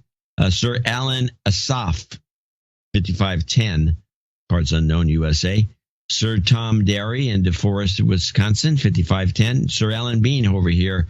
Oh, no, it's a different. Wait a minute. Sir Alan Bean's in Oakland. Yeah. I don't think there's another one. Well, no, wait, that wouldn't be. Okay, this Sir Alan Bean's in Richmond, Virginia, because we do have an Oakland one. I'd never come in at the same time. Michael Gates, 5280. Susan Evans in Iron Station, North Carolina, 5033. And these are all $50 donors, name and location. Adam Beck in Lost Wages, Nevada. Matthew Januszewski, once again from Chicago. Robert Bruckner in Gilbert, Arizona. Henry Clan in Long Beach, California. Brian Matthews in Bribrigan, Dublin, Ireland, and Richard Warfield Jr. in Charlotte, North Carolina. So somehow Alan Bean, the Alan Bean donation, that's something got screwed up. And this was cut and paste. Yeah, it's odd. There was a lot of checks. And so Bean came in at 50. He did not come in at 54.32. Somebody's been left out. So I will find out who that is, and we'll put him on the list on Thursday show. Thursday show, absolutely. Well, thank you, everybody. Thank you for celebrating our 909er with us. I'm always blown away by the creativity people come up with in numerology. That's an undervalued, what do I call that? It's undervalued. People come up with great. You come up with great numbers. I like numerology. We celebrate numerology here, and you're always coming up with something special. I like it. Thanks everyone who came in under $50. That is typically for reasons of anonymity. Okay. I found it by looking at this forwarding note. I can see how this got transposed. They were on top of each other. Sir Alan Beans, $50. It's Sir Kevin Payne in Richmond, Virginia. Yes, that makes sense. That makes sense. There you go. So now you're covered. Good. We're good to go. Also, thanks everybody who's on some of our layaway plans, night layaway plans, or any of the subscriptions. We really appreciate it. It is your show. You produce it. And of course, another show coming up on Thursday. Dvorak.org/NA. Everybody can use some jobs, Karma. Jobs, jobs, jobs, and jobs. Let's vote for jobs. You've got karma.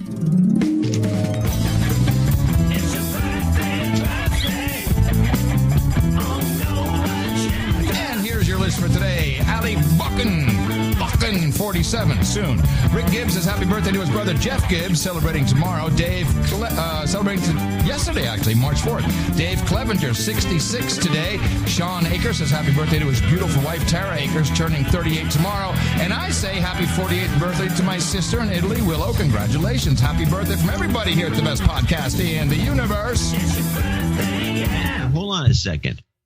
I forgot to mention that it's also Marty Higgins, the guy who wrote all of our Confucius say. No, not Confucius. Plato. And Socrates. Yes. All this. Yeah. Oh, so, Marty, happy birthday to you. Yeah, happy birthday. Pretend that you just heard the jingle. That was my error. Yeah. Mimi told me last night at dinner, it's Marty's birthday. Make sure you tell him. He'll be so thrilled. Yeah, he's probably bummed that he got fired. Yeah, he's bummed now. He got fired. He got fired from the show. Because of no, there's still stuff to report. All right, go on. I'm sorry. We have title changes. That's right. We got one title change today, and that is from Scotland. Ali Buchan becomes Sir Buchan of Aberdeen City. No, I'm sorry, I did this completely wrong. Sir John Knowles. There we go. He becomes Baron. That's the title change. Oops, sorry about that. It's a different order today for some reason on the sheet. Yes. Sir John Knowles, Baron of Murfreesboro, Tennessee. There we go. Congratulations, good sir. And that will be reflected on our peerage map at itm.im/peerage. And now we get to our Scottish knight. You better bring out a big sword for this. Okay, good enough. Hell on it. All right, Scotsman, come on up here, Ali. Buchan. Thank you very much for supporting the best podcast in the universe. The amount of $1,000 or more, you know that earns you a coveted spot at the No Agenda Roundtable here of the Knights and Dames. And I hereby proudly pronounce-cate thee, Sir Vulcan of Aberdeen City. For you, my friend, we have Hookers and Blow, Rent Boys, and Chardonnay. We've got labia and lasagna, kilts and kilter lifter, ale, crickets and cream, raspberry pies and breakfast burritos, drams and DMT, root beer and pepperoni pizza, malted barley and hops. We got Dos Equis and Dutch Dominatrix. We got hot pants and booze, long-haired heavy metal guys and scotch, geishas and sake, bong hits and bourbon, sparkling cider and escort, ginger ale and gerbils, breast milk and paddle, and of course, the ever-effervescent mutton and mead. And head on over to noagendanation.com/rings, and Eric the Shill will get that out to you as soon as possible.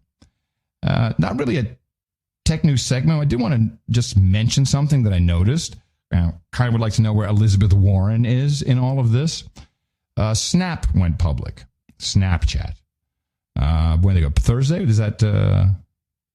When did they go public? Yes, I don't know. Thursday or Friday. Recently, and the last few days. Yes, and I'm listening to CNBC, and I hear people talking about, all the teenagers, they're investing in this, and I'm like, what? Yeah, right. And and in fact, they were promoting this idea by saying, yeah, kids, you should invest in what you know, and terms like this.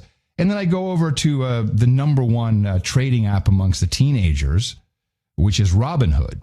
And Robinhood is interesting because they charge no fees.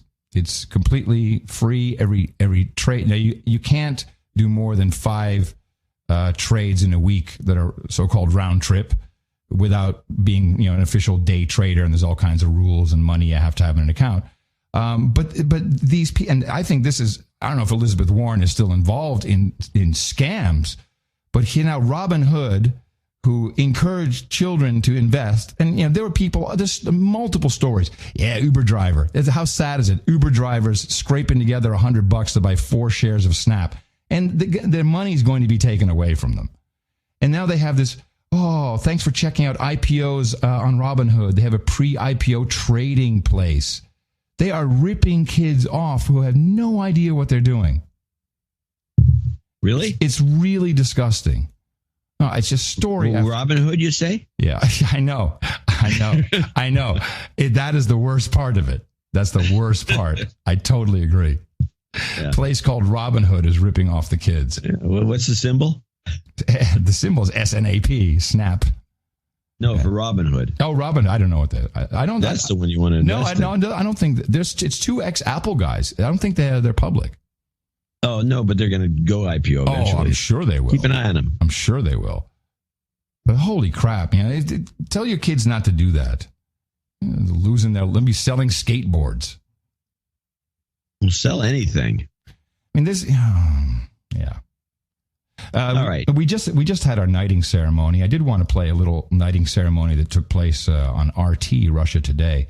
You think they don't have any power to knight anybody, but they did. And they knighted Nigel Farage as a joke. Yeah.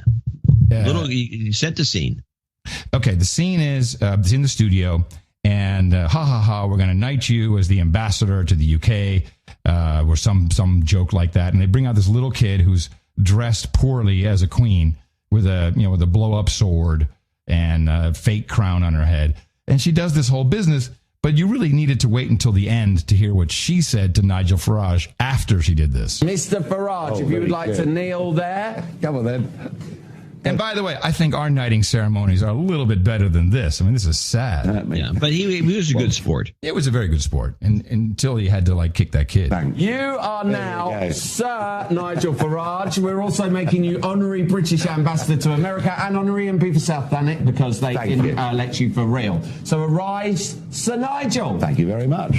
I'm honoured. My mummy says you hate foreigners. No, little girl. No. You're not supposed to say that. Get the kid off.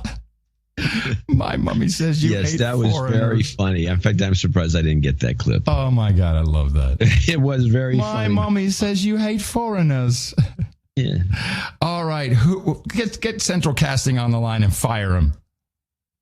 So there was a Pence scandal. They're trying to, Pence is another target, but they can't really get much on him. And I will reiterate, if you people all want to get Donald Trump impeached, you're going to be careful what you wish for. Yeah, be careful what you wish for.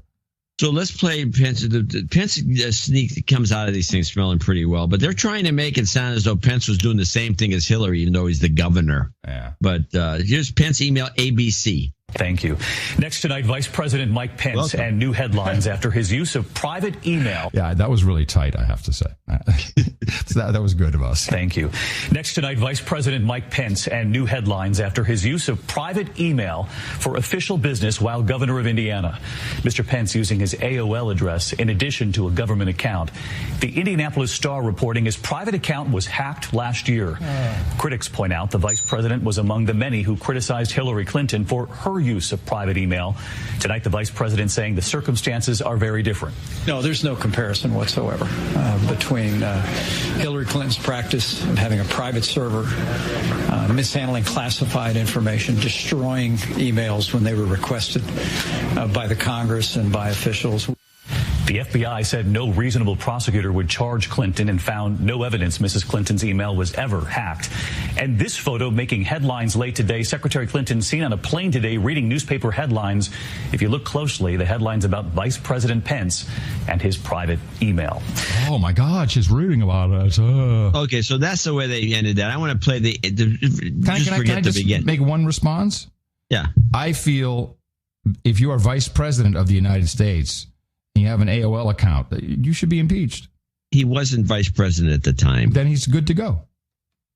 Everyone had an AOL account at one point in their life early on. Now, the very beginning where it says thank you, I think could be used as an ISO. Hold on a second. Yeah, that's possible. Thank you.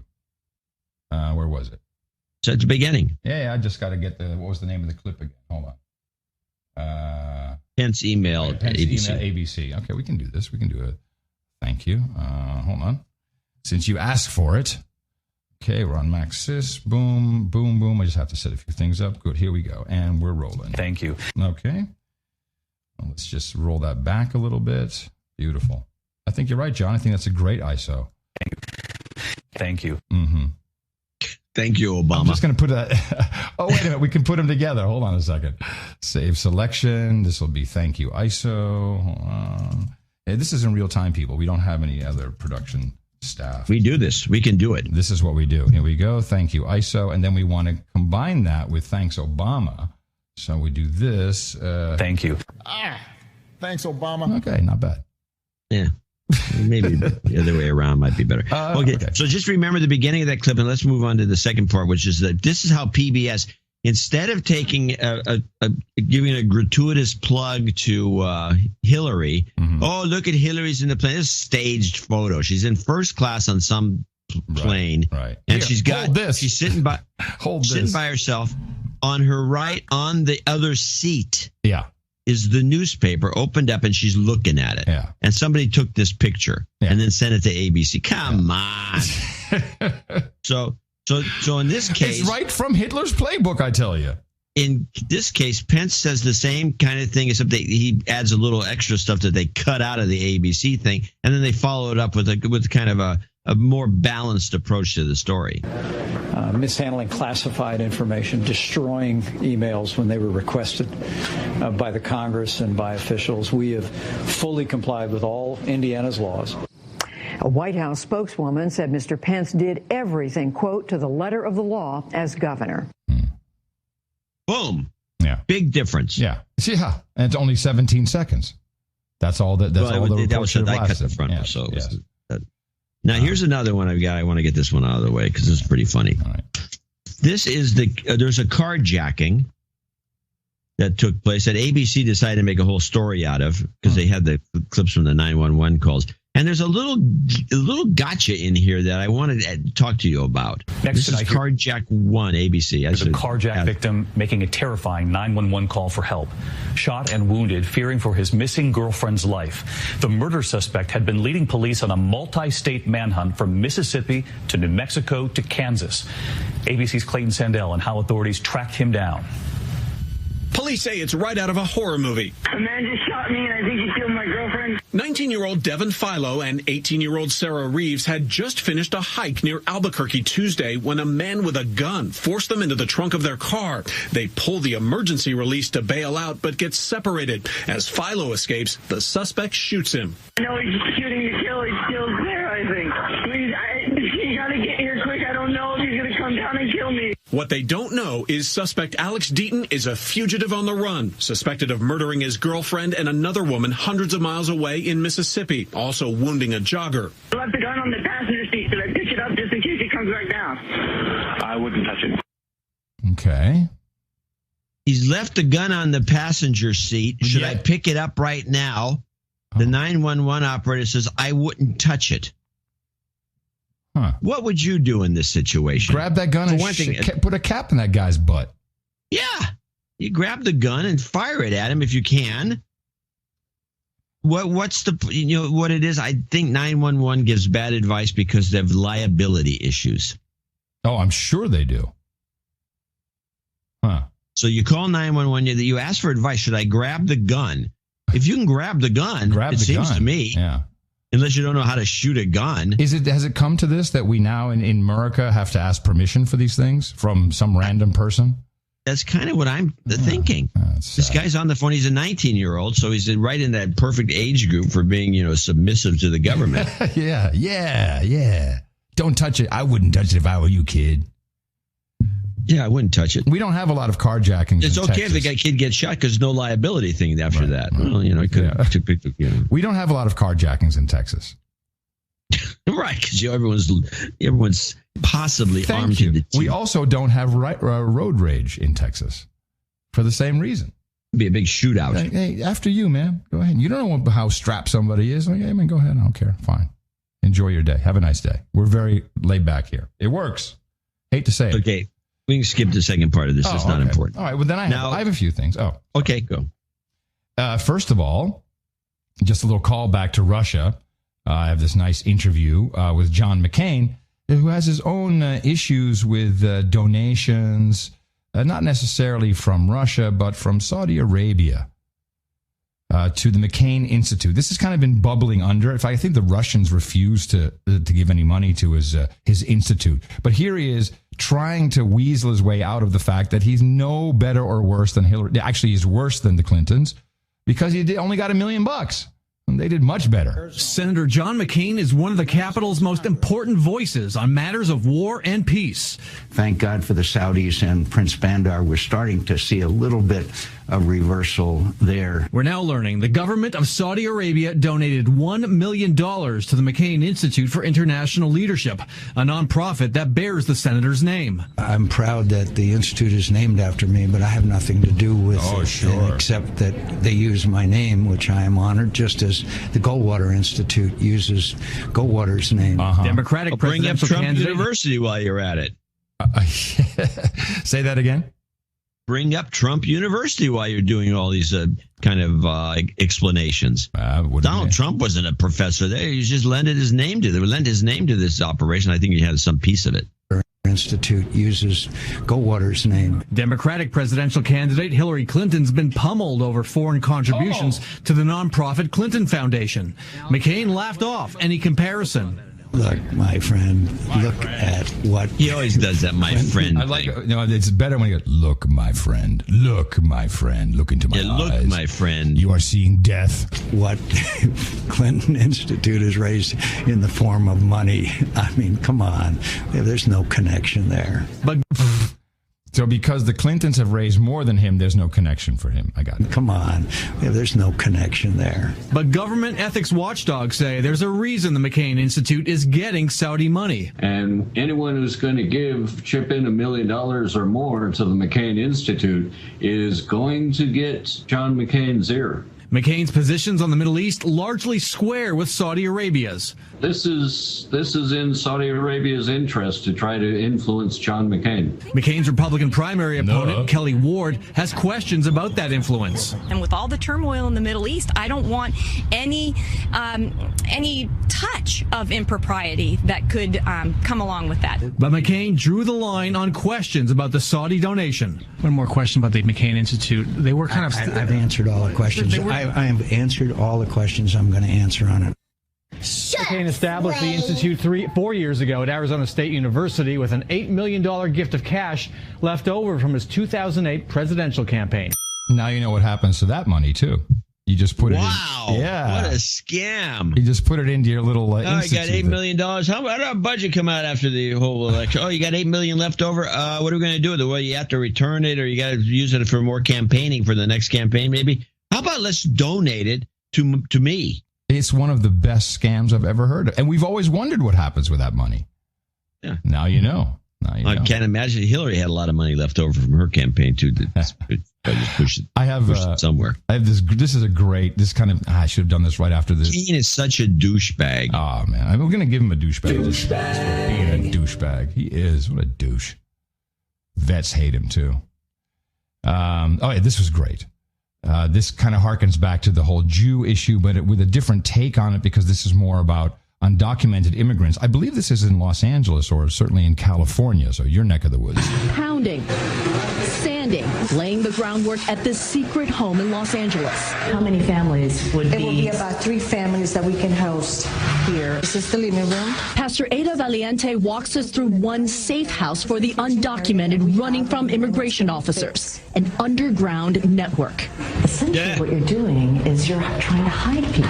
Is that right? Well, that's what we need to do as a community. On the other side of L.A., another safe house in this man's home. We're not naming him or telling you where he lives because of what's at stake. It's hard as a Jew not to think about all the people who did open their doors. I love that. There's nothing like that. It's really hard to tell exactly how many undocumented immigrants we can house here, but it's kind of like an underground network, like the Jews. It's like hiding the Jews from the Nazis, because that's what Trump is. It's right out of Hitler's playbook. Not to think about both all the people who did open their doors and their homes and take risks to safeguard Jews in moments where they were really vulnerable, as well as those that didn't. We'd like to be the people who did.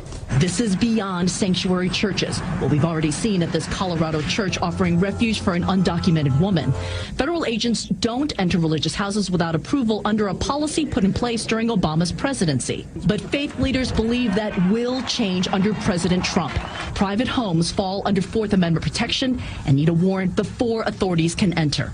Reverend Zach Hoover says faith groups across Los Angeles County could hide 100 undocumented immigrants today, and that number could soon be in the thousands. People will be moving into a place so that ICE can't find them, so that they can stay with their family, so that they can, be with their husbands, so they can avoid being detained and deported.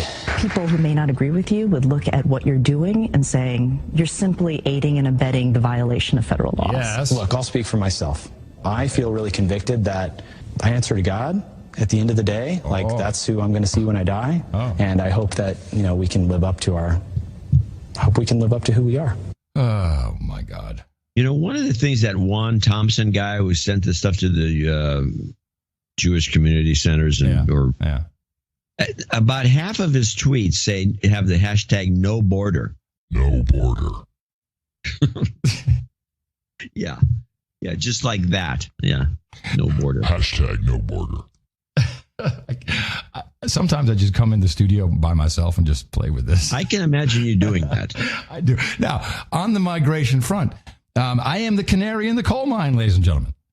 You saw that I ran into trouble with not really new, but now newly implemented regulations. I could not fly to Europe. Yeah, you could not fly because of, I would call it a technicality. A technicality. Although the technicality was not that I didn't have proper paperwork. They decided to start enforcing your paperwork has to be valid. Your papers must be valid for at least 6 months. The European Parliament, Thursday. By the way, I think that's illegal. If you have a passport that expires, and part of the passport itself shouldn't be dependent on the expiration date.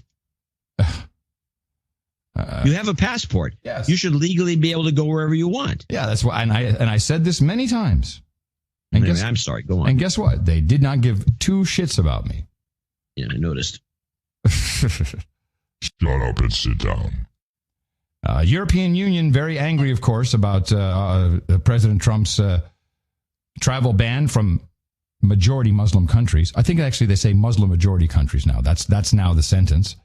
And I have to say that I will give Poland all the props they need. Not only did President Trump promise to put them in the visa waiver program within 2 weeks, I think, of being president. He hasn't done that.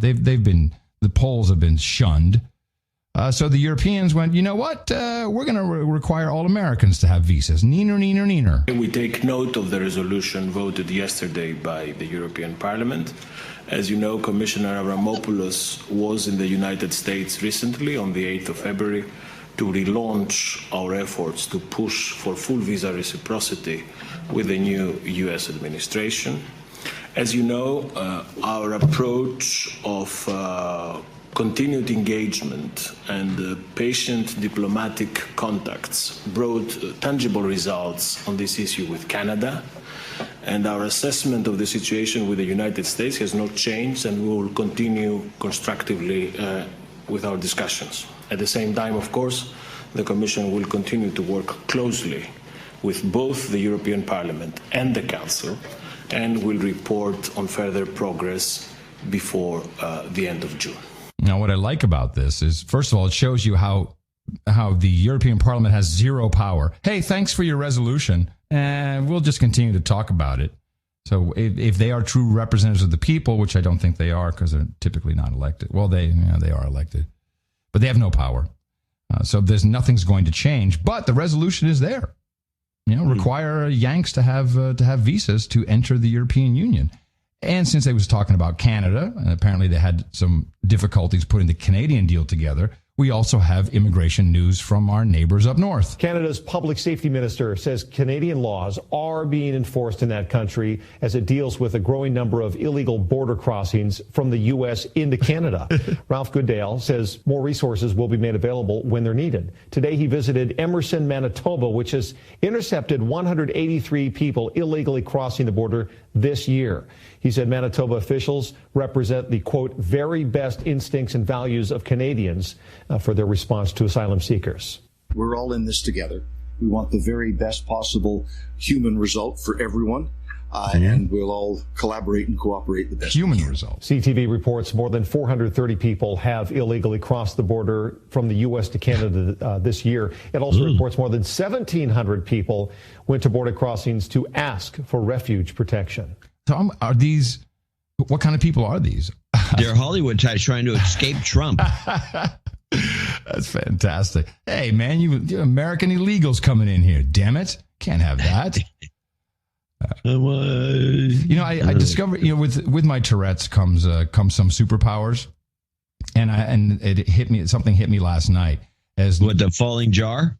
That's one of my superpowers, yes. I can catch things in midair quickly. Yeah. Oh, yeah. Now, I can see things in big documents. This is why I'm a legislation analyst. That could be. The IMF approved the next tranche of their bailout of, what's this now, third or fourth, I believe, for Ukraine. Now it should be the second probably, and it's an additional $1 billion. And I started to look, and because of course this always comes with, if you really want this money, we got to work on your banking sector. And so I went back and looked at the IMF EFF, which stands for I think it's Extended Funds something or other, EFF, not Electronic Frontier Foundation. So I went to look at some of the stipulations of the agreement. And there's a lot about the banking sector, of course, and about recapitalizing and all. I'm sure that's all on the up and up, no doubt about that. But here's what I noticed: the total amount of the IMF loans is $17.5 billion. As part of the agreement, they have to privatize all of the state endorsed organizations. I think they call it SEOs, which are basically corporations that the state pays for. They are private corporations, but they pretty much are not profitable. And you have to think about electric companies and all kinds of infrastructure. So as a part of the agreement, it says in black and white, they have to sell up to $17 billion worth of assets and privatize that. So I'm thinking, there you go, $17 billion for the sale. You give your $17 billion back, but they got $17.5 billion. So there's $500 million coasting around somewhere, probably in somebody's pocket. Yeah. But this just shows how this is true economic hitman work that's going on right now. And I'm looking at you, Biden, and your kids over there, if he's not stooping his sister-in-law. This is a pure quid pro quo. Sell it off to us. Sell it off to our Western investors. We'll take all of that. It's going to be the exact amount you owe, and you're good to go. Sounds right. Yeah, it's disgusting, is what it is. And meanwhile, Putin, Ukraine. The real rape is taking place right under our noses. Well, while we're on the subject of lies, although I think we only have 10 minutes. Yeah. Yeah. We might have the warning if that's what you're asking for. So there was two reports, kind of each ran parallel on two different news outlets. One seemed gratuitous. The other one kind of related to a news story on the white helmets. Ah, yes. Okay. Now I wanted so people can contrast American promotion for the white helmets. This is the CBS report. Yeah. The American promotions for the white helmets and all. This is again the CIA. This is white helmets. We already looked into them. They're supported by the USAID, probably some intelligence agency. There's American bullcrap operation. 90% of their money, $100 million, is from USAID. The rest is from the Brits. Yeah. And so the thing is something of a scam, but we don't know what kind of scam, although and CBS doesn't see it that way. They see this is some great operation. Let's listen to what they have to say. Some of last week's Oscar winners did not attend the ceremony. They were saving lives in Syria. This week, Holly Williams met one of the white helmets, showing the best of humanity in the worst of places. The white helmets did what they always do on Monday, racing to the aftermath of a deadly airstrike to pull civilians and bodies from the rubble. Business as usual in the hellish chaos of Syria's civil war, where Syrian regime and Russian airstrikes destroy neighborhoods.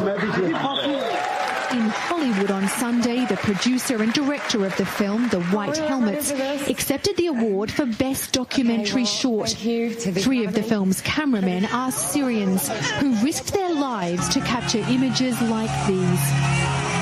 21-year-old Khaled Hatib is one of them. He planned to attend the Academy Awards, but was stopped from boarding the plane at the last minute.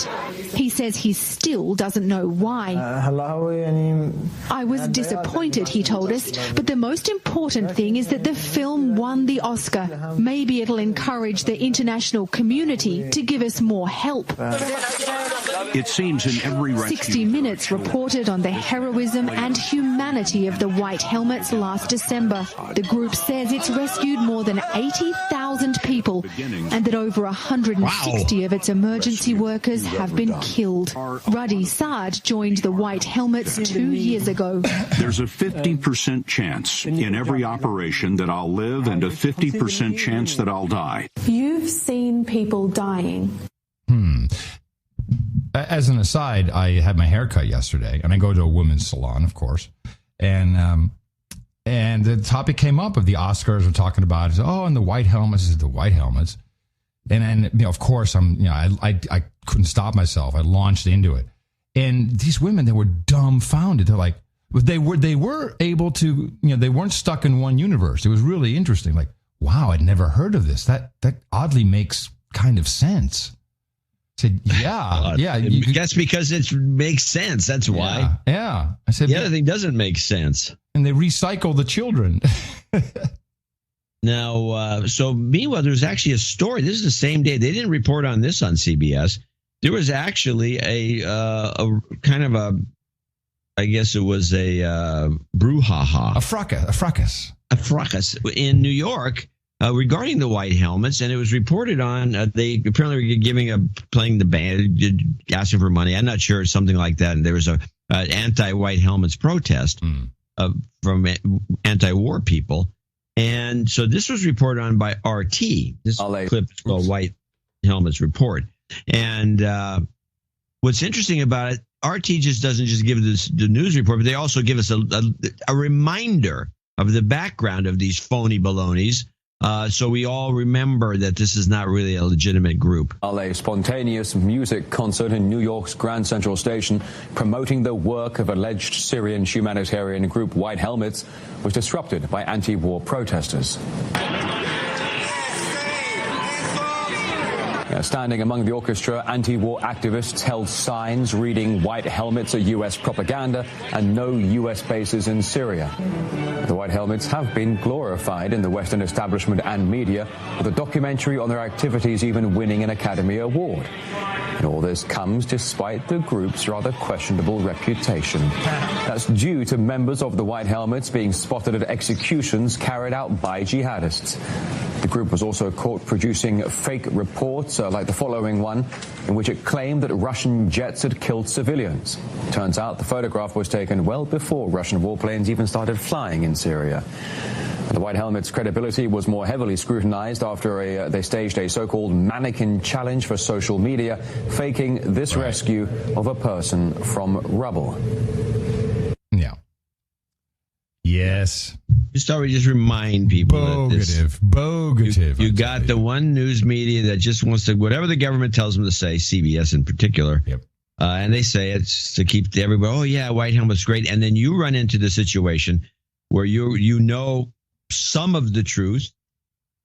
You don't know the exact truth, obviously, but you know enough to know it's bull crap. And you told these women and they all bought it because it makes more sense, because it's more logical. Yes.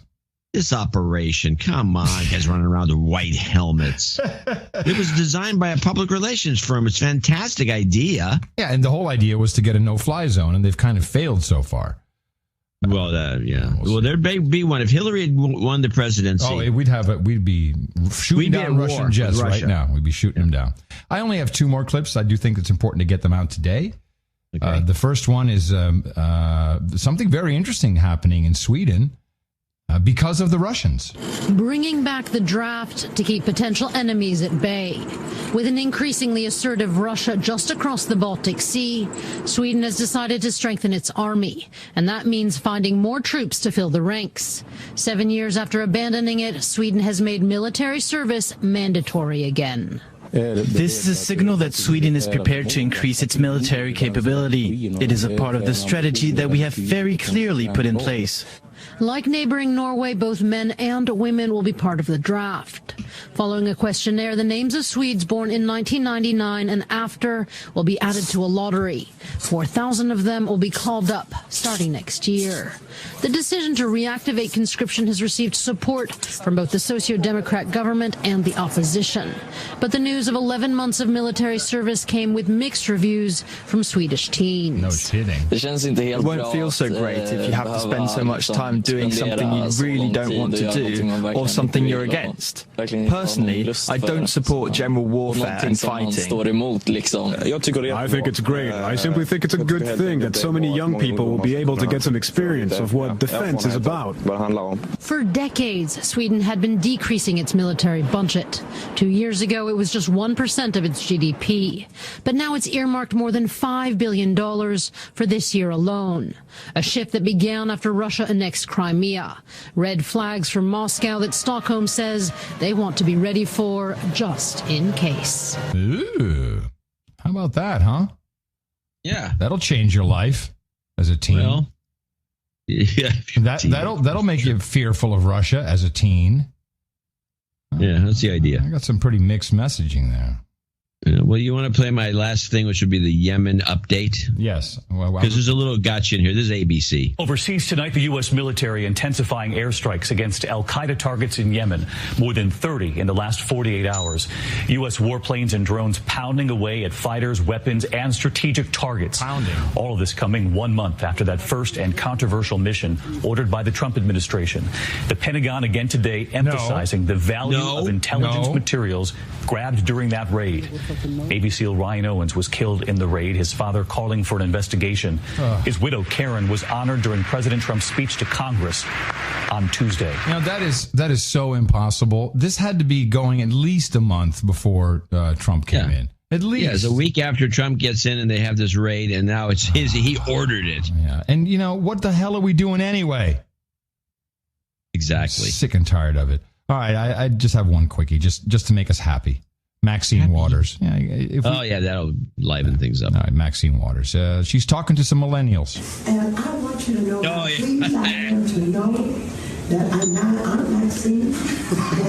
She's now, it's a little hard to hear. She's now Aunt Maxine. She's very happy. She's reading all these tweets. The youngins are liking her. And the tweets that I'm getting, that teaching me all kinds of new words. Our millennials are a force. I recognize it. And I was a millennial once. No longer, of course, but I love what you're doing. Thank you so very much. That's for those of you who couldn't hear. She says, I'm a millennial. I was a millennial I was a millennial once. The room goes dead silent. And the guy behind her who was laughing and he was like a little cheerleader, he's just like, his smile is frozen on his face. What? I was a millennial once. Maxine Waters, vote her out. Yeah, she is an idiot. Vote her It's like out. saying, well, I was a World War I veteran once. What? It's exactly like that. Oh, I have a tip, everybody. If you got your full load of media deconstruction today, here's something you can watch. Planet Earth 2. That's right. Yeah. Sir David Attenborough is back. Have you seen this? Raving about this. Oh, my God. There's 2 episodes are out already. And, of course, they did the previous one with, big lenses and helicopters. This is all drone footage, remote cameras. It's spectacular. Spectacular. Especially if you like seeing bugs eating each other. How about kimono dragons? Whoa, man. It's fabulous. All right, everybody. I'll be making another attempt at watching La La Land. Oh, God. Taken 3 runs at it, and I've yet to. All right. I expect a full report. If you're alive. You'll get nothing. Coming to you from downtown Austin, Tejas, in the skyscraper. Crackpot condo here, of course. Reminding you, we have another program coming up on Thursday. Remember us at Dvorak.org/NA. Until then, in the morning, everybody, I'm Adam Curry. And from northern Silicon Valley, where I remain, I'm John C. Dvorak. We'll be back on Thursday right here on No Agenda. And I say adios, mofos! Mean tweets. Mean tweets. Mean tweets. Mean tweets. Mean tweets. Dangerous tweets. Mean tweets. Mean tweets. Mean tweets. My chief of staff, the only... I gotta teach this guy how to block. Mean tweets. Mean tweets. Mean tweets. Mean tweets. Mean tweets. Dangerous tweets. Mean tweets. Mean tweets. Mean tweets. My chief of staff, the only... I gotta teach this guy how to block. Mean tweets. Mean tweets. Mean tweets. Mean tweets. Mean tweets. Dangerous tweets. Mean tweets. Mean tweets. Mean tweets. My chief of staff, the only... I gotta teach this guy how to block.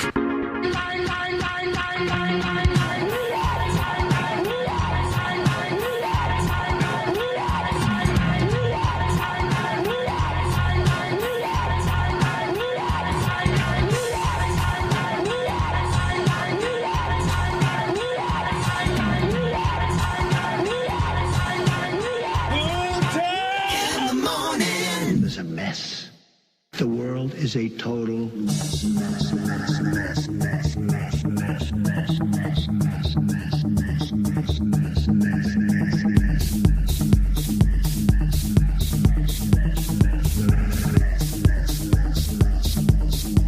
The world is as angry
It's time right now to end it.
Adios, mofo. The best podcast in the universe. Dvorak.org/NA. Thanks, Obama.